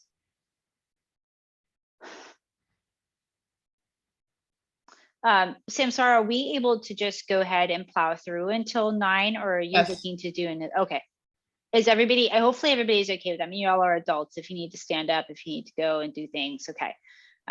Sometimes it's nice to be reminded that I'm adult. Most of the time I don't like being reminded that I'm an adult, but in terms of like when I can do things, I like to be reminded. So I'm going to try to plow through this part, which I think will have a nice ending, and then we'll be able to come back and have some more meaningful discussion. So fingers crossed I'm able to get through this section and have it make sense.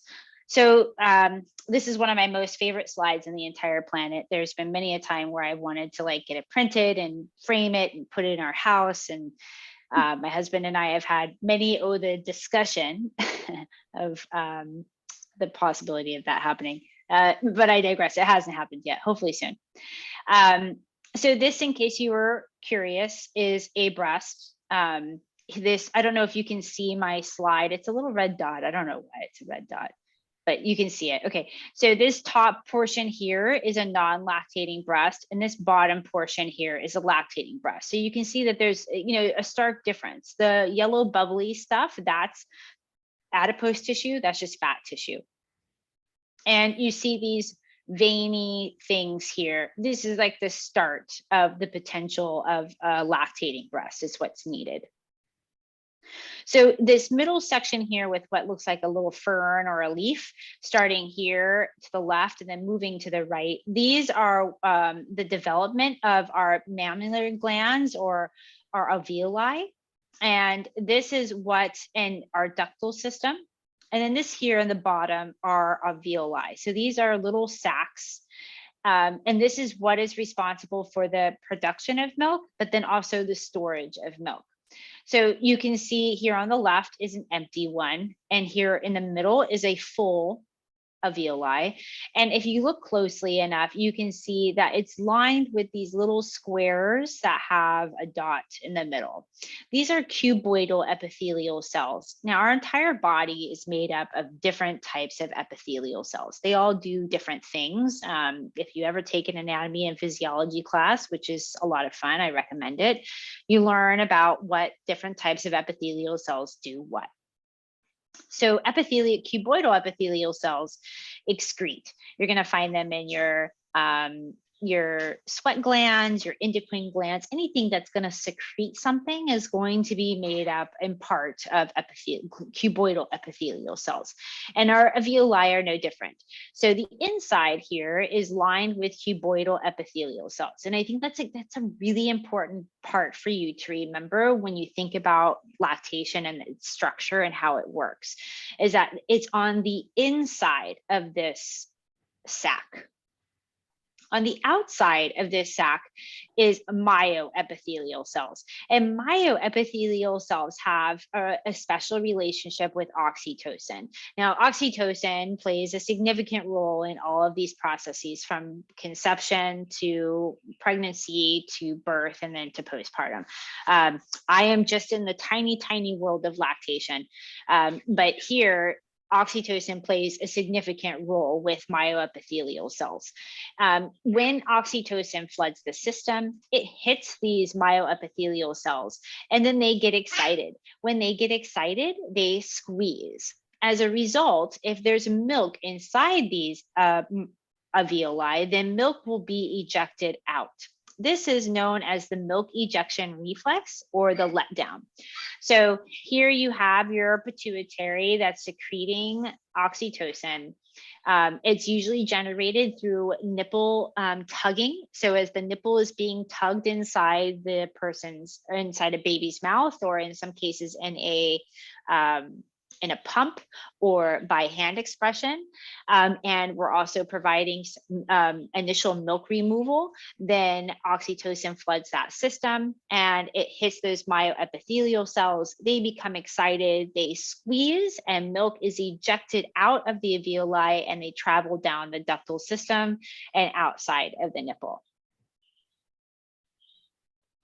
I have a cool video. Hopefully you'll be able to hear it. Let me know if you can't. No, if I wonder, let me see. Hold on one second. Oh, here we go. Let's see. It won't let me. No.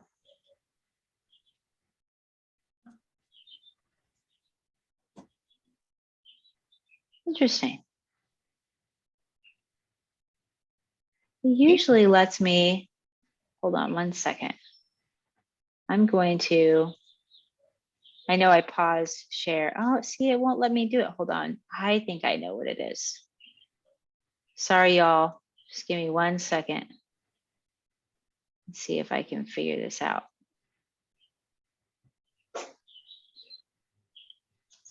Oh, I think I did it. Let's see. Sometimes it's hard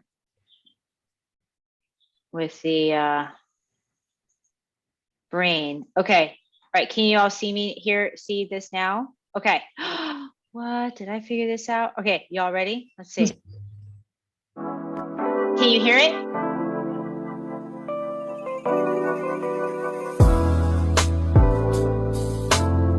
Okay. So what you're looking at here is the alveoli, those little sacs, right? And oxytocin is flooding the system. And as it hits those myoepithelial cells on the outside of the sacs, they squeeze. And then you're like, well, what's with the slow jazz? Well, we have to remember, right? Oxytocin is the love hormone, right? So we got a little smooth jazz going on, a little Marvin Gaye in the background, right? But oxytocin floods that system. It hits those myoepithelial cells. And this is how we, as the person with the chest or the breast or the lactating person, is able to get milk out, right? This is how we physically are able to get out milk physiologically. I am not the badass mother birther. People ask me if I am not. I stole this from whoever is the badass mother birther. If you happen to know them, let them know that I use this amazing video, because I think it really hits home how we get milk, how milk ejection reflex works. So I'll play it just a little bit longer so you can see, and I'll stop talking.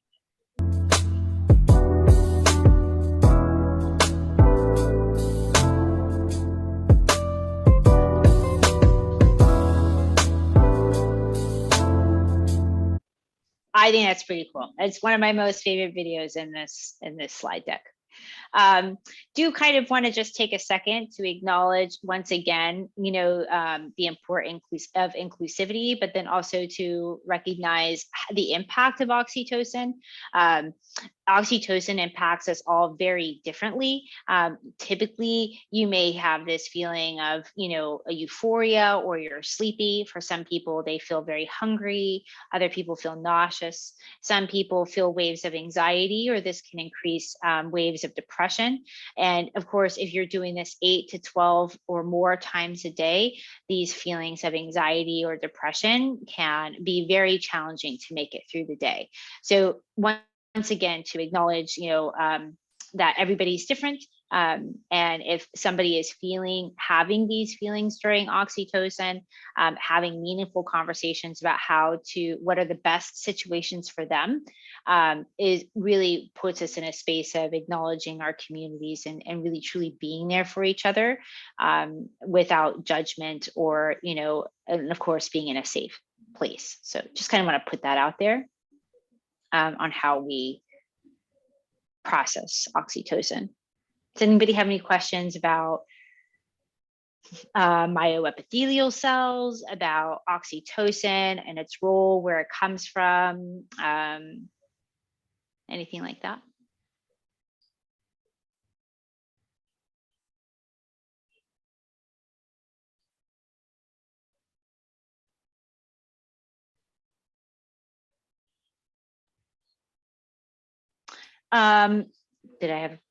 Nobody has any questions? They say like you have to wait like a certain amount of time when you ask, like, hey, do you have any questions? Like it's good to wait like 30 seconds or whatever. But then for people like me, it's like this uncomfortable pause, like how long do I have to wait? So hopefully you'll jump in if you do have any questions. Just kind of want to point out for a second, those people that have had breast or chest augmentation. There's a variety of ways in which these things happen surgically. So just kind of want to briefly go over if you have an implant that's put above the pectoral muscle, or an implant that's been put behind the pectoral muscle. If it's put behind the pectoral muscle, less impact on glandular tissue. There is a possibility of a less impact on glandular tissue, therefore it probably wouldn't impact your milk supply so much as an implant that's put above the pectoral muscle. So anybody, if you're supporting somebody that has had augmentation of some sort, getting more clarification as to what it is will give you a little bit more guidance on how to what information to provide them and how we can best support them. When we talk about breast reduction or chest reduction, this is where it can really impact supply, partly because the way in which it happens. So most of the time when we do a breast, this is my boob. Grayson, put the cat down.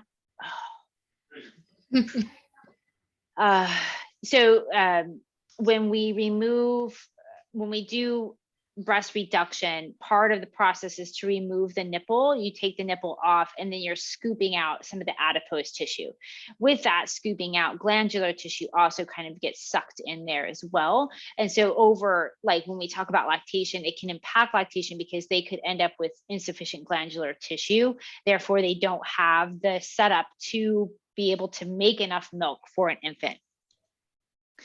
In addition to that, though, the removal of the nipple severs nerves, which then impacts like nerve, nipple feeling and sensation, which, like I said, plays a role in lactation because you use nipple tugging that releases oxytocin. And if you're not feeling that stimulation, then that will impact how your body perceives, and you release the certain hormones to help things move along.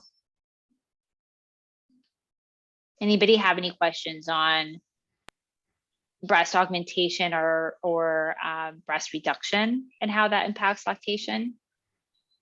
Just one. Yeah. So basically, in a nutshell, if somebody does go through a breast augmentation behind the muscle, is the best way to ensure that they'll, or not ensure, but hopefully be able to have a healthy breast milk supply.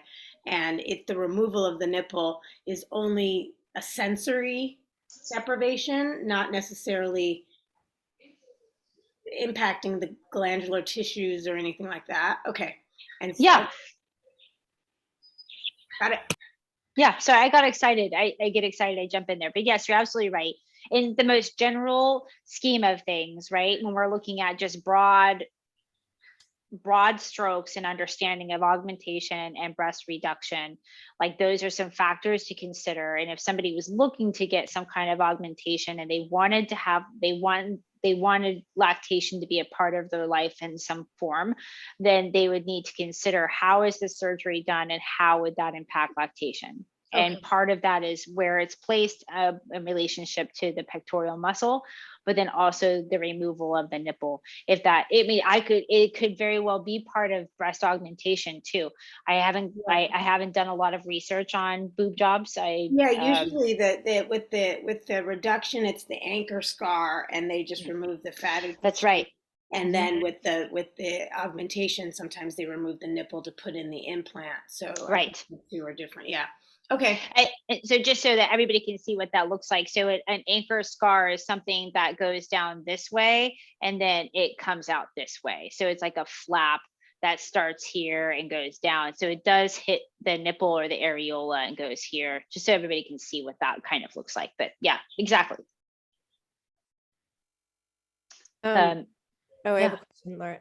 Yeah, I guess I have had people approach me and ask questions about body feeding after top surgery, like particularly trans or gender nonconforming folks that have had top surgery and are pregnant, and just kind of, I think, folks trying to explore their options. So I did some research, but yeah, I'd be curious, your thoughts are like how you might help guide somebody who is exploring those options. Yeah, no, those are great questions. And I think they're, again, going back to knowing who my audience is, right? Are these people, are they planning on ingesting testosterone at some point in their lactation journey? What will that do? Like, there's lots of factors that come into play. But just specifically speaking about surgically, like surgical removal of tissue, that will impact milk supply. It just will. If we're gonna remove anything, yeah, that's just where that's gonna be. And so I've supported quite a few people that are that have had breast reductions, and you go into it with, hoping for the best but preparing for the worst. Like, what would you want to use if you needed to supplement? What does that look like? And if you are looking at donor breast milk, what does that look like? Does that look like maybe finding a family that you can, get to know? Is that looking like a milk bank? Does that look like, using both donor breast milk and formula? What kind of formula would you use? Those kinds of things would be part of the conversation that I would have with them. Because then there's more empowerment in that decision, right? They've had time to do research and they've had time to figure out what works best for them. And then they're empowered by that and they feel good about it. So just quickly, mainly after top surgery, one of the other concerns is what else is contributing to their possible transition? Where are they at in it? Is it, what are their options as far as, all of the big picture?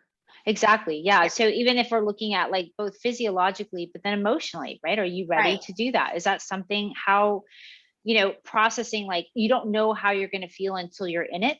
So let's talk about all kinds of things that you could potentially feel, you know what I mean? And let's try to navigate that, create a plan, especially if you're working with a partner, right? If the partner has, where are they? If they're not on board, if they are, or if they are, what does that look like, right? And then at that point, we can find, information that best supports them on their journey. Are we going to talk about age Mm. and milk production at some point? Nope. No. Okay, Nope. I'll email you. Yeah. Okay. Yeah, no, I would love to. I mean, honestly, because I know that in a hospital setting, right, when we talk about birth and we talk about I think it's called something mature. Yeah. It used to be called something horribly, Yeah. like Geriatric. Geriatric, yeah. Fuck I mean, I that. have Yeah, a birthing client now that's 42, and she's going in for a 39-week induction, and she's so worried. And I bet. so I'll email you. Thank you. Yeah, no, I think like that would be interesting. I think like, you talk to nurses on the floor and they're going to definitely have their perspective about like, what they see with younger people versus what they see with older people. But that's not based in research. And Right. I'd be more than happy to speak with you Yeah, they offline. set them up to fail, but yeah, totally. Yeah, I agree. Any other questions or concerns?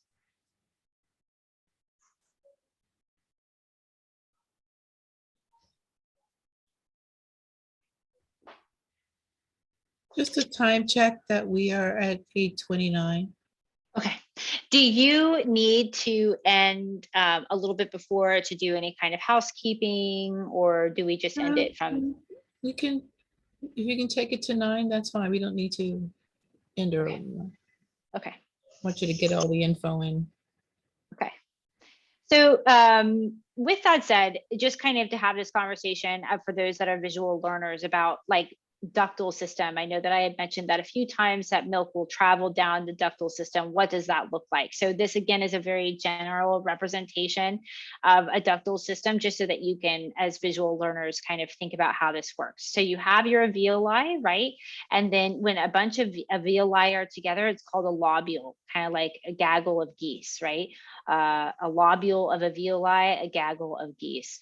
So when the oxytocin floods the system, hits those myoepithelial cells, they squeeze, and then milk starts to travel down the ductal system and through the nipple outside of the breast or chest. There used to be this thought process, like there is like this milk sinus where milk will kind of collect outside of the areola, but that's not what we know now.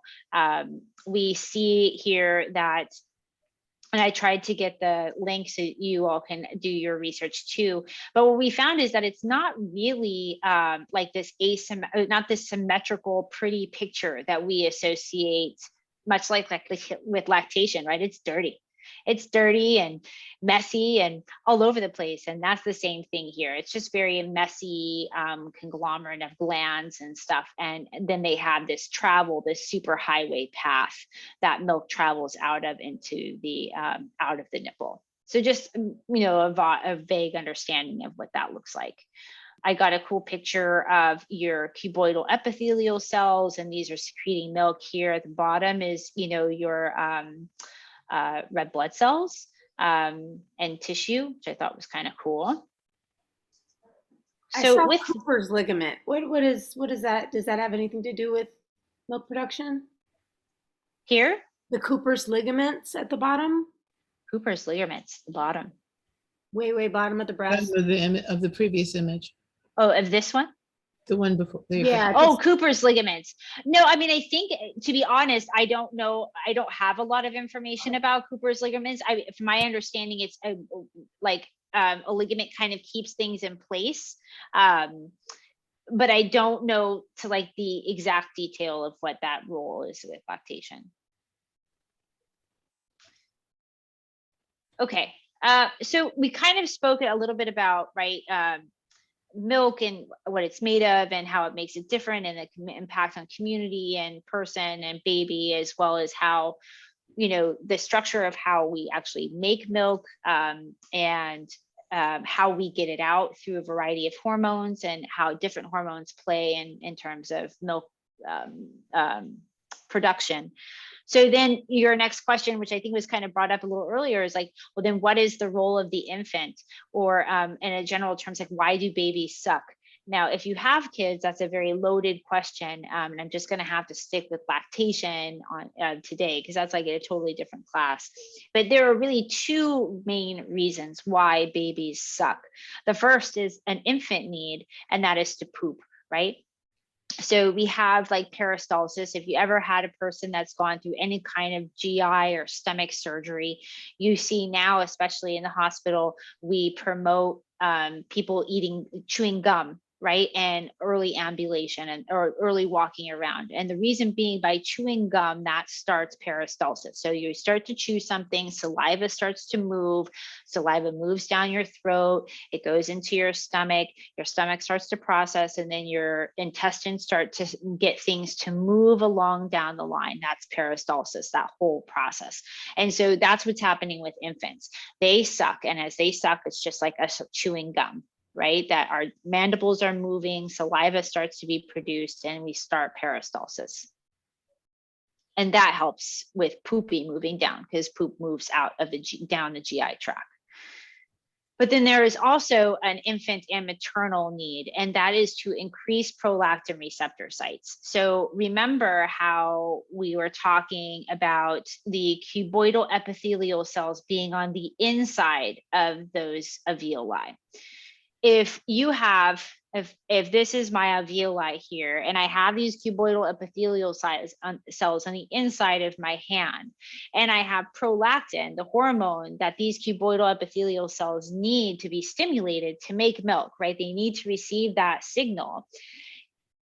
I have it flooding the system, but it can't get in, right? It's soaking the outside of the system, but there has to be a way in which the cuboidal epithelial cells can get the stimulation from prolactin, and that is by prolactin receptor sites. Now, I have this drawing again, hopefully it attracts the visual learner as well. But going back to our lactogenesis 1, remember the Whitney Houston phase where we had progesterone and prolactin, and every time progesterone's around, right, it's the man, it'll always keep prolactin down. But there was a reason why progesterone was there, right? There's a variety of functions that progesterone plays in the world of pregnancy, which is great. And as a process of that, progesterone also creates these receptor sites outside of the alveoli. So it almost like makes this bed, right? And when the placenta leaves, progesterone plummets, leaving like these empty parking lot, like these empty parking spaces. And that is where prolactin needs to go. So prolactin will pull into these parking spaces, create a prolactin receptor site, and therefore stimulate the inside, those cuboidal epithelial cells inside of your alveoli. Does that make sense? So the more we have prolactin flooding the system, the more of those parking spaces are taken up by prolactin. Therefore, the more stimulation the cuboidal epithelial cells have inside the alveoli. So let's look at it another way. We all have devices, right? We have laptops and phones and watches and tablets and all kinds of things now, right? And I want you to imagine, and usually when we're doing this together, it makes more sense, but whatever. I want you to imagine us all in the same room, and I want you to imagine all of us have our devices and we put them in the middle of the room. And now I want you to imagine that all of our devices are at a 1% charge. So our phones and our tablets, everything is at a 1% charge. And we're all in this room together, but this room only has one plug. How long is it going to take for us to charge up our devices? A very long time, right? It's going to take a long time. It's going to take fucking forever, right? So now let's go back. We're still in the room together. We still have all our devices in the middle of the room, and we still have those devices at a 1% charge. But now we have a plug for each one of our devices. How long will it take us for us to charge up our devices? Not very long, right? This is the same idea. This is known as prolactin receptor site theory. The more devices or the more charging plugs that we have to charge up our devices, the more milk we have, right? So if the cuboidal epithelial cells is our tablet or our phone or our watch or whatever, right? And prolactin is the electricity, we need a cord to connect the two together, right? If we don't have a cord, we can't charge it. If we only have a few cords, we can only charge a few of our tablets. If we have all the cords, we can charge all of the tablets and we can use them all the time and we can recharge them, right? But if we don't have enough cords or we don't have enough prolactin, then we can't charge our tablets and we can't use them. It's the same thing when it comes to milk. If we are unable to have that rush of prolactin to fill up those spaces, then we are unable to charge those cuboidal epithelial cells to make milk. Therefore, we will not have a milk supply, ever. This only happens between the transition of lactogenesis 1 to lactogenesis 2. So let's go back. Lactogenesis 1 starts 10 to 14 weeks gestation, and lactogenesis 2 starts 2 to 5 days after delivery. So go ahead. I was gonna say, so when my question before, so I was thinking the release of like the drop in progesterone is like turning on the electricity to give you the opportunity to build the prolactin receptor sites. Yeah. It gives you the copious amounts of milk. So it's not like just the drop in progesterone gives you the copious amounts of milk. It like turns on the system so you can build the copious amounts of milk. That's right. Because prolactin receptor sites to build the copious amounts. That's right. That's right. Because prolactin still has to fit those spots. And so if prolactin isn't released, what if we don't have enough prolactin, right? And so then you're like, well, Laura, how do we make prolactin? What's happening, right? Prolactin comes with nipple stimulation and milk removal. That's the only reason why it comes. Now, there are a bunch of different physiological reasons why you wouldn't be able to make prolactin, but those are people like that have pituitary damage, right? Damage to the pituitary that inhibits them to do it. Like people that have lost, in terms of postpartum, those are people that have hemorrhaged 4 liters of blood, right? And in that process of that hemorrhage has caused damage to their pituitary, therefore impacts the ability to make prolactin. But that doesn't happen a lot anymore. Well, I mean, that's a separate conversation. But in general, you're going to have this flood of prolactin through nipple stimulation and milk removal. And once you do that, the more nipple stimulation and the more milk removal that you have, and oxytocin helps with that milk removal too, right? So you have skin to skin, you have licking that releases oxytocin, so you have that role.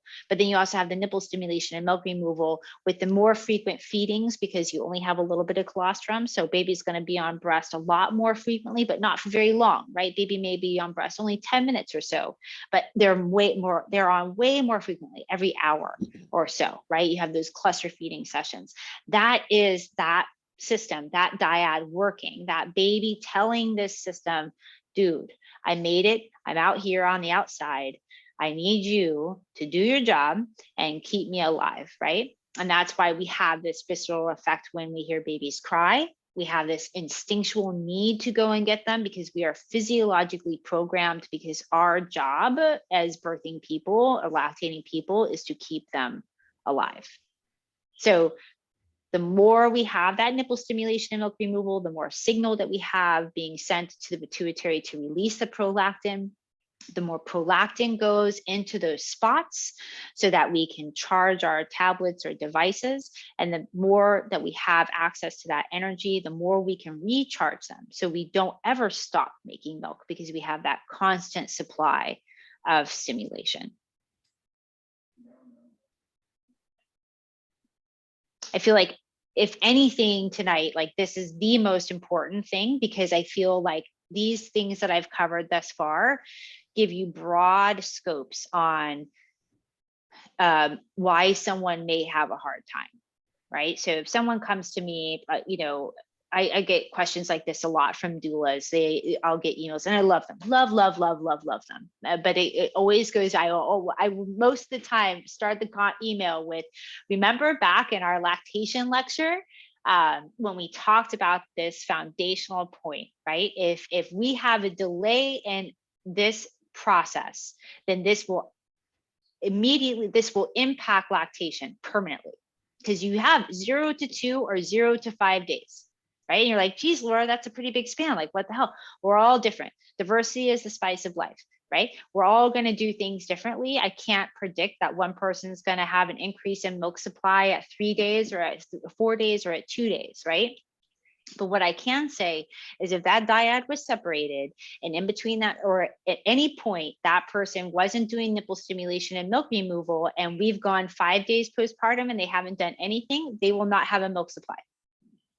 It just won't happen. Now, if they've breastfed before, there's a potential that they can still have a supply, because you have that muscle memory. It's the same thing, I think, when you birth and you have the oxytocin receptor sites in your uterus.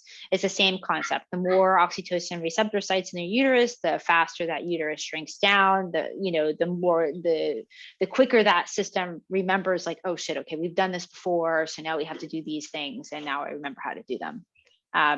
It's the same thing when it comes to lactation, but not first time around. So if I have an extreme separation between that dyad, right? And those are the questions that I get from my doulas. How long were they separated? Oh, well, they had a traumatic birth, and baby was in the NICU, and person lost a substantial amount of blood, or all of those things, all of those factors that did not put lactation as a part of the postpartum process, then their milk supply will be forever impacted by that. And as a result, right, are they gonna blame their physicians or their midwives? Are they gonna blame their doulas? They're gonna blame themselves. That's the problem. They're gonna blame So themselves. that's one of the main issues I have about so many things as a doula. So, like, sometimes, not as often as it happens, but sometimes there are like true emergencies in the world, and medicine is there, and we're grateful for the medicine, and we do whatever needs to be done. Baby goes to NICU and all those things. But someone's got to come up and say, okay, you had an epidural. So this is the possible impact on you. This is possible impact on baby. This is how things we can do to clean it up. So you don't have to feel horrible, and baby can recover. And we're grateful that you both are alive, right? And same thing here. Baby had to go to NICU. Mommy was in a bad place. We're all praying for mommy, but she's better now. So how can we, don't be shocked and think that your body doesn't work, because you might have an impacted milk supply, and you might have to do that grief work of saying, well, I won't be able to breastfeed the way I envisioned. I have to shift that vision, which is hard and necessary work for people to accept life as it is, but nobody says that to them. So what they automatically do is think my body is faulty and bad, and then that pain that doesn't need to be there. We can still feel empowered, and we can still ultimately, people jump to, well, you just have a healthy baby, just be happy you have a healthy baby. There's a whole bunch of work to do before you get to, I'm grateful that I have a healthy baby, and I'm grateful that I am here. There's work to do. So let's do that rather than lying to people. Because lies of omission, right? Don't tell people things, you're still lying. And also the good news is, and correct me if you disagree, my friend, the emergencies should be a rare thing. For the most part, we're healthy people doing this healthy reproductive lactating thing, and it's going to be okay,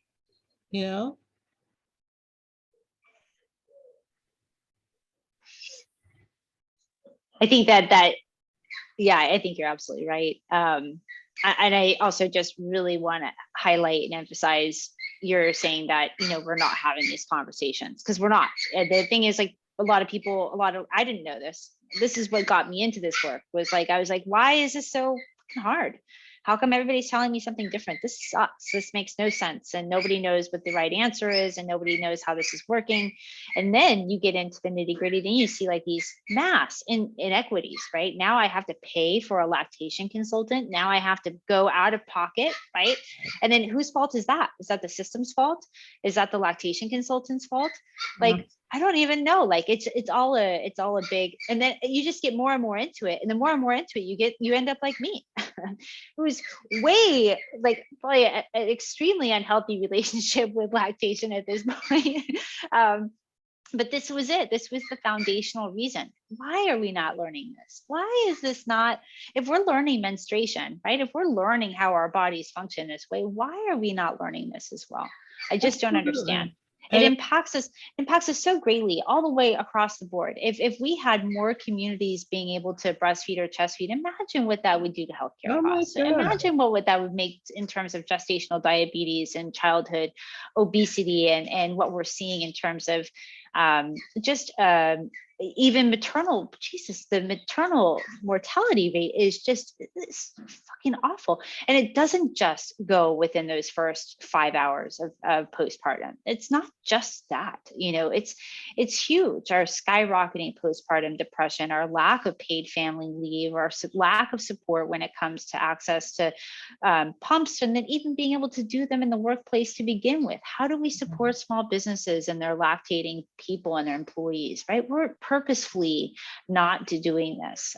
It's beyond now just these happenstances. This is purposeful. There's a reason why this is happening. And part of it, again, is just going back to, you didn't know, right? You didn't know. And again, going back to the unpacking, right? I feel like when it comes, that's the part that's so hard for a parent who feels like they should know magically. We're not living in a world where that information is readily available. No, and it's clear, it's unclear, and there's no safe place to find it, right? I think there's something to be said about, well, I think the thing with birth, right, is that you can circumvent that unpacking. We can get that baby out, whether you're involved or not. And we've proven that time and time again. So the unpacking for birth, it's almost as if we've lost that skill set, and that skill set only lives in our midwives. It does not live in the institution. It is only alive with a dying breed of people that, are not, and then on top of it, though, with lactation, you don't have to do that unpacking. But if you don't, then you see what ends up happening with low breastfeeding rates, and then the impact that it has on our health and our communities and our society and our environment. And part of that unpacking is just like what you said, Samsara, right? The acknowledgement that you didn't know. Right. So you didn't know. Now we move on. There was an emergency. We had to do a shift. We had to do a change. And now we're going to do it this way. We're going to clean it up. We're going to make it better. We're going to do the next best right thing, right? The next right thing, the next best thing. I like that phrase. Like, what is the next best thing? Because, sometimes, just trying to live a life on this planet, we of course should plan. I think planning is a good idea, but we also need to have flexibility in our plans. Right. And certainly, and sadly, somehow, with medical folks, I get clients are still told, why should you even have a birth plan? You can't plan for birth. Like, where else in life is anybody ever told that? Yeah. You don't plan, you don't know how it's going to turn out. No, you do plan, but you understand and have the information about your body to know when a change was needed. You lived through that. We're happy that you lived. And then get to the chiropractor, get to whoever you need to get to clean up what was necessary. Nobody's fault. But you go through all this stuff in a very, very medical setting. They don't tend chiropractic, that's a bad word. They don't say that. Right? And we don't talk about acupuncture. It's a bad word. And so people are left without these really important, helpful tools that can just there's so much trauma that could be prevented for people. Mm-hmm. And the mom or parent baby bond is a sacred thing. So we want to do the cleanup in such a way that that bond gets established in some other way. There's all kinds of ways to bond with your baby if you can't breastfeed it. You know, that doesn't mean you just put the baby in the snoo, right? That means that you establish that connection, that skin to skin that little humans are hungry for. They're as hungry for that as they are for the milk. They're hungry for that. So if they're getting it from some other way and other ways that the parent can feel, I found it as a little mommy. I was a 19-year-old when I had my twins. I found it was so magical to me that I could feed these people. I could feed 2 people. It was magical. And so, yes, there's something there. We don't want to poo-poo that. But then there are other ways to make magic between you and your baby. And that's what we want to investigate if breastfeeding is not possible.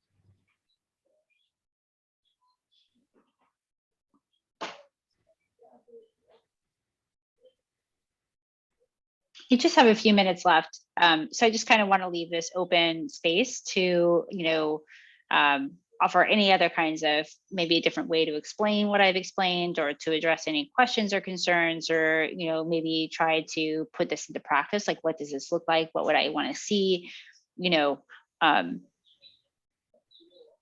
Just because I feel like, what we've talked about thus far, I've tried to like build things up to make this make the most amount of sense and kind of just go a little bit full circle before we switch gears again. So anybody have any questions or concerns or comments? Hello. I just wanted to bring up the point again that like once baby is born, like as a doula, it usually is like, oh my God, you just want to pack up and go home. And you're just like on your last bit of energy, especially if it was like a long birth or something. But one thing that I really appreciate about the training I've had with Samsara is she wants to know, like, we didn't leave that mama until she breastfed on both breasts. So it's like, you gotta, your tank might be running on empty, but like, it'll make the world of difference to just, if you can at that very special moment, like, how Laura has been saying, like, that's just very golden opportunity to fit that in the window if possible. And if not, to again, like, folks have been saying, to try to figure out different ways to do it. Growing up, my mom, who was a midwife, it was wonderful to see her with family, kind of troubleshooting with family members, breastfeeding, being that grandmother figure, and just trying to figure out, what's going on, what's happening, and we have lost a lot of that intergenerational wisdom. And so it's really beautiful to see this presentation and everything. But yeah, there's so much that we lost, and there's so much that we're refinding, and I enjoy this presentation every time I get a chance to hear it. So thank you very much, Laura. Oh, thank you so much for the feedback. But I 100% agree, right? It's almost like we've lost our red tent. And it's moments like this where we can start to rebuild, right? It's people like you that are going out there. It brings me great joy to work with doulas, to be able to connect with you. I think that your work is literally saving people's lives. You are, one person at a time, one community at a time, single-handedly doing it. The impact you've made on our future is great. And I'm so very grateful and so very honored to be sharing a space with you all here today, to talk about some of my most favorite things and just have dialogue, to continue to learn. I learn from you every time I teach this class, every time we have these discussions. I learn also. So I'm so very grateful for you guys. I'm so very grateful to be here with you all today. But I do agree, right? The clock is ticking, right? At that placenta, as soon as the placenta is out, now the clock starts to tick and the body starts to wait for that signal. And as you are trying to pull up and muster those last few gosh, it sometimes can be hours before we get that baby on. I will say, in the world of postpartum, when I have a couplet that has come and they have had a successful nursing session straight after birth, it is made a huge impact on their, it's fucking profound, right? Because they've gone and they'd be like, baby nursed already, baby nursed on both of these. There's this level of confidence. There's this minute of like, okay, we've done it once. Bitch, we're going to do it again. We're going to keep doing it. We're going to keep going. Right. And so I feel like it's those moments, that hard work, that has made a huge difference. And I feel honestly has paved the way for the lactation journey. So once again, to acknowledge the tireless work that doulas do, the sacrificial work that they do to make sure that that dyad is set up for success, it really is huge. It's almost like a full circle. And I know what you mean, Christina, about being tired and like, oh, okay, it's been a 26-hour this and that and the other. But if you can get the baby on the breast, it's almost like mom or the birthing person is relieved, and they can always refer back to that first session and get this kind of confidence that it can work out, even if, you know, it's colostrum and they might have some issues down the road, or they've been given magnesium, all these other issues. But I think that first sort of connection with baby is so important. I mean, it's just as important as that first call about, you know, I think labor starting. Just, it's a full circle thing. So this is such important part of not only both postpartum and birth, but this is knowing this information, being able to relay it to clients and patients and moms and dads and birthing people is just as important as all of the things we learn about labor, for sure. Yeah, also because it's so important, because one of the prevailing things that I'm seeing in clients, that I'm seeing more and more the longer that I am a doula, is the disbelief that they can do it. I saying I want to do it, but yeah, I want a natural birth, but like, right. And like, we need to get into Yoda space on this. We will not try, we will do, right? And if there's some reason that doesn't happen, we'll worry about that then. But why not? Oh, I don't want to be disappointed. What kind of life are you living if you don't want to? What kind of life are you living if you don't want to try something because you might be disappointed? Right? And doctors will say, oh, don't be a hero. There's no need to do that. There's no need to, don't like, and me, I'm like, who should be For that, don't suffer. But the parent of suffer. The child's parents should be its heroes. Right. Who else should do it? And it's not that heroic. It's not all that. You're not going into the jaws of hell. You can have this experience, and it doesn't have to be. Good night, Jesse. Good night, folks who have to leave. And just with breastfeeding, we're built to do this, generally speaking, and generally speaking, it'll be okay. And why don't we enter into this with confidence? Why don't we enter into this with our oxytocin up high? Right. Yeah. Rather than having to build it up, right? Right. That's my prayer for folks. This should be, not should on people, but this has the ability to be amazing and miraculous. So let's shoot for that. I like that. So we need to end because folks already got to go to bed. It's 9 o'clock, all those things. Thank you for everybody who's here. We'll be back again with Laura next week. If for some reason you did not register for tonight, please go do so. Whatever, we're doing everything on a deep, crazy sliding scale. If you don't have money, don't worry about it. But if you do have money, please give it to us, because it will be very helpful for the work that we do.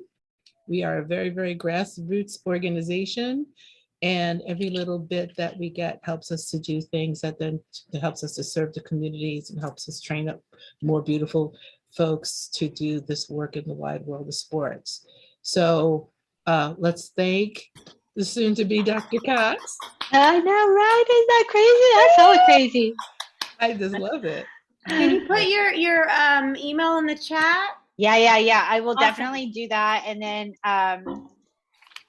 I will continue. Samsara has it, and but it's here. Please share. And Please put please on your. remember that if you're a Shiprah Circle doula, in our student portal, you can always reach Laura. I'm there too. Yeah, and for She's all in of our the East Coast people on the call, yeah, y'all are amazing. All right, thanks for Thank staying up so it's a you. hella late. Yeah, you so next hopefully, yeah. Good night, everybody. Good night, everybody.